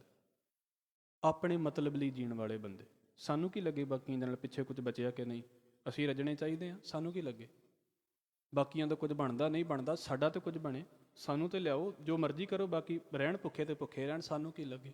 ਜਾਇਦਾਦਾਂ ਦੀਆਂ ਲੜਾਈਆਂ, ਘਰਾਂ ਦੀਆਂ ਲੜਾਈਆਂ ਇੱਥੋਂ ਨਹੀਂ ਸ਼ੁਰੂ ਹੁੰਦੀਆਂ ਵੀ ਮੇਰਾ ਤੁਸੀਂ ਜਿਹੜਾ ਵਾ ਮੈਨੂੰ ਵੱਧ ਚਾਹੀਦਾ ਹੈ, ਬਾਕੀ ਮਰਨ ਭੁੱਖੇ ਤੇ ਮਰਨ ਭੁੱਖੇ, ਸਾਨੂੰ ਕੀ ਲੱਗੇ। ਕੀ ਇੱਥੋਂ ਨਹੀਂ ਸ਼ੁਰੂ ਹੁੰਦਾ ਸਾਰਾ ਕੁਝ? ਇੱਕ ਜਣਾ ਵੱਧ ਵੱਲ ਪੈਂਦਾ, ਬਾਕੀਆਂ ਨੂੰ ਲੜਾ ਕੇ ਮਾਰ ਕੇ ਰੱਖ ਦਿੰਦਾ। ਇੱਥੋਂ ਨਹੀਂ ਖੇਡਾਂ ਸ਼ੁਰੂ ਹੁੰਦੀਆਂ ਜ਼ਿੰਦਗੀ ਦੀਆਂ। ਬਾਬਾ ਕਬੀਰ ਕਹਿੰਦੇ ਹੋਈ ਤੇ ਮਰ ਕੇ ਜਿਉਣਾ ਹੁੰਦਾ ਵੀ ਆਪਣੇ ਆਪ ਨੂੰ ਪਿੱਛੇ ਵੀ ਰੱਖਣਾ ਪੈਂਦਾ ਕਿਸੇ ਵੇਲੇ ਵੀ ਭਾਈ ਕੋਈ ਨਹੀਂ, ਥੋੜ੍ਹਾ ਜਿਹਾ ਆਪਣੇ ਆਪ ਨੂੰ ਇੱਕ ਸਟੈਪ ਪਿੱਛੇ ਵੀ ਚੱਲਦਾ ਪਿਆ ਵਾ ਤਾਂ ਕੋਈ ਫਰਕ ਨਹੀਂ ਪੈਂਦਾ ਜ਼ਿੰਦਗੀ ਦੇ ਵਿੱਚ। ਇਹੋ ਜਿਹੇ ਬੰਦੇ ਨਹੀਂ ਗਾਂ ਕਾਮਯਾਬ ਹੋ ਸਕਦੇ ਜਿਹੜੇ ਮਤਲਬ ਦੇ ਉੱਤੇ ਜੀਂਦੇ ਨੇ। ਫਿਰ ਗਾਂ ਤੀਜੀ ਚੌਥੀ ਪੀੜ੍ਹੀ ਤੱਕ ਵੀ ਲੋਕ ਗੱਲਾਂ ਕਰਦੇ ਹੁੰਦੇ ਵੀ ਤੁਹਾਡੇ ਵੱਡਿਆਂ ਨੇ ਇੱਦਾਂ ਕੀਤਾ ਸੀ, ਫਿਰ ਲੋਕਾਂ ਨੂੰ ਲੱਗਦਾ ਵੀ ਇਹ ਕਿਉਂ ਗੱਲਾਂ ਕਰਕੇ ਜਾਂਦੇ ਨੇ। ਮਹਾਰਾਜ ਕਹਿੰਦੇ ਨਹੀਂ, ਰਾਮ ਕਸੌਟੀ ਸੋ ਸਹੈ ਜੋ ਮਰ ਜੀਵਾ ਹੋਏ। ਭਾਈ ਇਹ ਤੇ ਉਹੀ ਸਹਿੰਦਾ ਹੈ ਜਿਹੜਾ ਆਪਣੇ ਆਪ ਨੂੰ ਮਰ ਕੇ ਜੀ ਪਵੇ। ਭਾਵ ਕਿ ਜਿਹਨੂੰ ਬਾਬਾ ਕਬੀਰ ਕਹਿੰਦੇ ਬੜੀਆਂ ਖਾਹਿਸ਼ਾਂ ਰੋਕਣੀਆਂ ਪੈਂਦੀਆਂ ਨੇ, ਬੜਾ ਕੁਝ ਪਿੱਛੇ ਰੱਖਣਾ ਪੈਂਦਾ ਹੈ, ਸਰੀਰ ਬੜਾ ਕੁਝ ਮੰਗਦਾ ਹੈ, ਪਰ ਨਹੀਂ, ਬੰਦਗੀ ਇਹ ਸਿਖਾਉਂਦੀ ਹੈ ਵੀ ਰੱਬ ਕਿਹੜੇ ਪਾਸੇ ਤੇ ਤੋਰਨਾ ਚਾਹੁੰਦਾ ਹੈ। ਸਰੀਰ ਬਹੁਤ ਕੁਝ ਮੰਗਦਾ ਹੈ ਪਰ ਨਹੀਂ। ਹਜ਼ੂਰ ਦਾ ਬਚਨ ਹੈ, ਭਾਈ ਗੁਰਦਾਸ ਸਾਹਿਬ ਕਹਿੰਦੇ ਨੇ, ਮੁਰਦਾ ਹੋਏ ਮੁਰੀਦ ਨਾ ਗੱਲੀ ਹੋਵਣਾ। ਇਹ ਗੱਲਾਂ ਬਾਤਾਂ ਵਾਲੀ ਖੇਡ ਨਹੀਂ ਆ ਵੀ ਮੈਂ 40 ਮਿੰਟ ਬੋਲ ਲਿਆ ਤੇ ਮੈਂ ਪਾਰ ਹੋ ਗਿਆ, ਨਹੀਂ। ਦਾਤਾਰ ਕਹਿੰਦੇ ਤੇ ਬੜਾ ਆਪਣੇ ਆਪ ਨੂੰ ਬੰਦਿਸ਼ ਦੇ ਵਿੱਚ ਰੱਖਣਾ ਪੈਂਦਾ ਹੈ, ਕਿੰਨਾ ਕੰਟਰੋਲ ਕਰਨਾ ਪੈਂਦਾ ਹੈ। ਮੈਂ 2-4 ਦਿਨ ਤੋਂ ਅਕਸਰ ਇੱਕ ਗੱਲ ਕਹਿ ਰਿਹਾ, ਆਖਰੀ ਗੱਲ ਕਹਿ ਕੇ ਸਮਾਪਤੀ ਕਰਾਂਗਾ। ਆ ਕਿਤੇ ਸੌਖਾ ਹੈ ਇੱਦਾਂ ਬੈਠ ਜਾਣਾ? ਕਿਸੇ ਹੋਰ ਨੂੰ ਬਿਠਾ ਕੇ ਵੇਖ ਲਿਓ, ਜੇ ਬੈਠ ਸਕੇਗਾ ਤਾਂ ਮੈਨੂੰ ਆਖਿਓ। ਇਹ ਸੌਖਾ ਨਹੀਂ ਹੈ ਇੱਦਾਂ ਬੈਠਣਾ। ਤੁਸੀਂ ਬੈਠਦੇ ਜੇ ਤੇ ਕਿੰਨਾ ਮਨ ਮਾਰ ਕੇ ਬੈਠੇ ਹੋਏ ਜੇ, ਕਿੰਨਾ ਮਨ ਮਾਰ ਕੇ ਬੈਠੇ ਹੋਏ ਜੇ। ਨਹੀਂ, ਉਹ ਵੱਖਰੀ ਗੱਲ ਹੈ। ਚਲੋ ਮੈਂ ਨਹੀਂ ਕਹਿੰਦਾ ਵੀ ਮੇਰੀ ਥਾਂ ਤੇ ਕੋਈ ਹੋਰ ਵੀ ਹੋਵੇ, ਤੁਸੀਂ ਵੀ ਹੋਵੋ। ਆਪਣੇ ਜਦੋਂ ਅਸੀਂ ਘਰਾਂ ਦੇ ਵਿੱਚੋਂ ਤੁਰ ਕੇ ਆਉਂਦੇ ਆ ਨਾ, ਤੇ ਉਦੋਂ ਪਤਾ ਕੀ ਗੱਲ ਹੁੰਦੀ ਹੈ ਵੀ ਜਾਂਦੇ ਆ 2 ਮਿੰਟ ਲੱਗ ਜਾਣ, ਕੋਈ ਗੱਲ ਨਹੀਂ, ਠੀਕ ਹੈ, ਤੁਹਾਡੀ ਰੂਟੀਨ ਬਣ ਗਈ ਹੈ। ਜੇ ਰੂਟੀਨ ਨਾ ਬਣੀ ਹੋਵੇ ਤਾਂ ਮਨ ਕਿੰਨੀ ਦੁਬਿਧਾ ਦੇ ਵਿੱਚ ਜਾਂਦਾ। ਹੋ ਸਕਦਾ ਉੱਥੇ ਬੈਠਾ ਬੰਦਾ ਚੱਲ 5 ਮਿੰਟ ਰੁਕ ਕੇ ਜਾਂਦੇ ਆ, 10 ਮਿੰਟ ਰੁਕ ਕੇ ਜਾਂਦੇ, ਬੰਦੇ ਦਾ ਉੱਧਰ ਧਿਆਨ ਗਿਆ ਤੇ ਬਾਅਦ 'ਚ ਟਾਈਮ ਹੀ ਨਿਕਲ ਜਾਵੇ, ਇਹ ਤਾਂ ਪਤਾ ਨਹੀਂ ਕੀ ਬਣ ਜਾਵੇ। ਮਹਾਰਾਜ ਬਖਸ਼ ਲਵੇ। ਮਨ ਮਾਰਨ ਦਾ ਮਤਲਬ ਮੈਂ ਇਹ ਨਹੀਂ ਕਹਿੰਦਾ ਵੀ ਤੁਸੀਂ ਬੱਝੇ ਆਉਂਦੇ ਜੇ, ਪਰ ਤੁਸੀਂ ਵੇਖੋ ਨਾ, ਦੂਸਰੇ ਬੰਦੇ ਨੂੰ ਸੱਦ ਕੇ ਲਿਆਓ ਵੀ ਆ ਸਾਡੇ ਨਾਲ ਗੁਰਦੁਆਰੇ ਚੱਲ, ਉਹਨੇ ਮੈਂ ਜੇ ਇੰਨਾ ਨਾਟਕ ਵੇਖਣੇ ਨੇ, ਮੇਰੇ ਤੇ ਉਹ ਰਹਿੰਦਾ ਸਾਰਾ ਕੁਝ, ਉਹਨੂੰ ਤੁਸੀਂ ਸੱਦ ਕੇ ਲਿਆਓ, ਕਿੱਡਾ ਔਖਾ ਉਹਦੇ ਲਈ ਆਉਣਾ। ਇਸ ਕਰਕੇ ਇਹ ਚੀਜ਼ਾਂ ਇਦਾਂ ਦੀਆਂ ਨੇ, ਬੜਾ ਆਪਣੇ ਆਪ ਨੂੰ ਸੰਜਮ ਦੇ ਵਿੱਚ ਲਿਆ ਕੇ ਤੇ ਇਸ ਪਾਸੇ ਆਉਣਾ ਪੈਂਦਾ ਵੀ ਭਾਈ ਸਾਰੇ ਘਰਾਂ ਦੇ ਕੰਮ ਸੰਕੋਚਣੇ ਨੇ। ਇੱਕ ਹੋਰ ਗੱਲ ਕਹਿ ਦੇਵਾਂ, ਵੇਖੋ ਸਾਰੇ ਘਰਾਂ ਵਾਲੇ ਆ, ਤੁਹਾਡੇ ਵਿੱਚੋਂ ਕਈਆਂ ਨੇ ਜਾ ਕੇ ਪ੍ਰਸ਼ਾਦਾ ਪਕਾਉਣਾ, ਕਈਆਂ ਨੇ ਰੋਟੀ ਬਣਾਉਣੀ ਜਾ ਕੇ, ਹੈ ਠੀਕ ਹੈ, ਸਾਨੂੰ ਵੀ ਪਤਾ ਵੀ 2-4 ਮਿੰਟ ਉੱਤੇ ਹੋ ਜਾਂਦੇ ਨੇ, ਤੇ ਬੰਦੇ ਜਿਹੜੇ ਹੁੰਦੇ ਨੇ ਇਹਨਾਂ ਦੇ ਜਾ ਕੇ ਖਾਣੀ ਹੈ, ਅਸੀਂ ਤੇ ਉਹੀ ਆ ਨਾ, ਅਸੀਂ ਤੇ ਖਾਣੀ ਹੈ ਜਾ ਕੇ। ਮੇਰਾ ਤਾਂ ਆਪਣਾ ਪ੍ਰਸ਼ਾਦਾ ਥੱਲੇ ਪਿਆ ਹੁੰਦਾ, ਮੇਰੇ ਕਥਾ ਖਤਮ ਹੋਣ ਤੋਂ ਪਹਿਲਾਂ ਥੱਲੇ ਪ੍ਰਸ਼ਾਦਾ ਪਿਆ ਹੁੰਦਾ। ਮਾਲਕ ਨੇ ਬੜੀ ਖੇਡ ਵਰਤਾਈ ਹੈ, ਸਵੇਰ ਦਾ ਦੀਵਾਨ ਖਤਮ ਹੁੰਦਾ, ਮੇਰੇ ਦੀਵਾਨ ਖਤਮ ਹੋਣ ਤੋਂ ਪਹਿਲਾਂ ਸਵੇਰ ਦਾ ਪ੍ਰਸ਼ਾਦਾ ਥੱਲੇ ਪਿਆ ਹੁੰਦਾ। ਪਰ ਤੁਸੀਂ ਸੋਚ ਕੇ ਵੇਖੋ ਨਾ, ਤੁਸੀਂ ਜਾ ਕੇ ਬਣਾਉਣੀ ਹੈ। ਕਿੰਨਿਆਂ ਘਰਾਂ ਦੇ ਵਿੱਚ ਇਹ ਗੱਲ ਹੁੰਦੀ ਹੈ ਵੀ ਜੇ ਭਲਾ ਬੀਬੀਆਂ ਆਉਣੀਆਂ ਵੀ ਚਾਹਣ ਤੇ ਉਹ ਕਹਿਣ ਵੀ ਲੈ ਸਾਡੀ ਰੋਟੀ ਦਾ ਟਾਈਮ ਹੈ, ਤੈਨੂੰ ਗੁਰਦੁਆਰਾ ਸੁੱਝਦਾ ਪਿਆ। ਕਿੰਨਾ ਆਪਣੇ ਆਪ ਨੂੰ ਕੰਟਰੋਲ ਕਰਕੇ ਰੱਖਣਾ ਪੈਂਦਾ ਇਹਨਾਂ ਚੀਜ਼ਾਂ ਤੋਂ, ਵੀ ਨਹੀਂ ਜਾਣਾ ਵੀ ਹੈ ਪਰ ਆਪਣੇ ਆਪ ਨੂੰ ਉਸ ਪਾਸੇ ਦੇ ਉੱਤੇ ਢਾਲਣਾ ਵੀ ਹੈ। ਤਾਂ ਛੋਟੀਆਂ ਜੀਆਂ ਗੱਲਾਂ ਨੇ ਪਰ ਬੜਾ ਮੈਟਰ ਕਰਦੀਆਂ ਨੇ ਗੱਲਾਂ। ਮਹਾਰਾਜ ਕਹਿੰਦੇ ਭਾਈ ਅਸਲ ਦੇ ਵਿੱਚ ਇੱਥੇ ਉਹੀ ਤੁਰ ਸਕਦਾ ਹੈ ਜਿਹਨੇ ਆਪਣੇ ਆਪ ਨੂੰ ਮਾਰਿਆ ਵੀ ਹੋਇਆ ਹੈ, ਆਪਣੇ ਆਪ ਨੂੰ ਰੋਕਿਆ ਵੀ ਹੋਇਆ ਹੈ ਤੇ ਫਿਰ ਜੀਵਿਆ ਹੈ। ਉਹ ਬੰਦੇ ਕਮਾਲ ਦੇ ਨੇ, ਮਹਾਰਾਜ ਬਖਸ਼ ਲੈਣ। ਜਾਂ ਪਿੱਛੇ ਜਿਹੜੀਆਂ ਕੁਝ ਕੁ ਗੱਲਾਂ ਕੀਤੀਆਂ ਨੇ ਤੇ ਆਮ ਦੀਆਂ ਆਪਾਂ ਗੱਲਾਂ ਕੀਤੀਆਂ ਨੇ, ਜੇ ਬੁਰੀ ਲੱਗੀ ਹੋਵੇ ਤੇ ਇਸ ਲਈ ਮੈਂ ਮਾਫੀ ਮੰਗਦਾ ਹਾਂ, ਪਰ ਇਹ ਸਾਡਿਆਂ ਘਰਾਂ ਦੇ ਹਾਲ ਨੇ। ਮਹਾਰਾਜ ਬਖਸ਼ ਲਵੇ। ਜਿਹੜਾ ਵੀ ਗੁਰਦੁਆਰੇ ਆਉਣਾ ਚਾਹੁੰਦਾ ਹੈ ਭਾਈ, ਬਾਕੀ ਉਹਦੀ ਮਦਦ ਕਰੋ ਵੀ ਜੇ ਉਹ ਜਾਣਾ ਚਾਹੁੰਦਾ ਨਾ ਤੇ ਉਹ ਤੁਰਨਾ ਚਾਹੁੰਦਾ, ਘੱਟੋ ਘੱਟ ਉਹ ਤੇ ਤੁਰਦਾ ਰਹੇ। ਬਾਕੀ ਜਿਹੜੇ ਨੇ ਉਹਦੇ ਲਈ ਹੈਲਪ ਜ਼ਰੂਰ ਕਰਨ। ਨਹੀਂ ਤੇ ਅਸੀਂ ਇਹ ਵੀ ਸੁਣਦੇ ਹੁੰਦੇ ਹਾਂ ਵੀ ਘਰ ਦੇ ਬਜ਼ੁਰਗ ਪਤਾ ਕੀ ਕਹਿੰਦੇ ਆ ਵੀ ਰਾਤ ਭਾਵੇਂ 12-12 1-1 ਵਜੇ ਤੱਕ ਲਾਈਟਾਂ ਜਗਾ ਕੇ ਬੱਚੇ ਬੈਠੇ ਰਹਿਣ, ਅਸੀਂ ਕਿਤੇ ਸਵੇਰੇ 4 ਵਜੇ ਉੱਠ ਕੇ ਜਗਾ ਦਈਏ ਤਾਂ ਉਹਨਾਂ ਨੂੰ ਕਹਿੰਦੇ ਵੀ ਸਾਡੀ ਨੀਂਦ ਖਰਾਬ ਕਰ ਦਿੰਦੇ ਜੇ ਤੁਸੀਂ। ਇਹ ਬੜੀ ਪ੍ਰੋਬਲਮ ਹੈ ਘਰਾਂ ਦੇ ਵਿੱਚ। ਮਹਾਰਾਜ ਬਖਸ਼ ਲਵੇ। ਆਪ ਜੀ ਦੇ ਚਰਨਾਂ ਦੇ ਵਿੱਚ ਬੇਨਤੀਆਂ ਕਰਦਿਆਂ ਹੋਈਆਂ ਭੁੱਲਾਂ ਦੀ ਖਿਮਾ, ਫਤਿਹ ਨਾਲ ਸਾਂਝ ਪਾਓ ਜੀ। ਵਾਹਿਗੁਰੂ ਜੀ ਕਾ ਖਾਲਸਾ, ਵਾਹਿਗੁਰੂ ਜੀ ਕੀ ਫਤਿਹ। ਸਤਿਨਾਮ ਵਾਹਿਗੁਰੂ।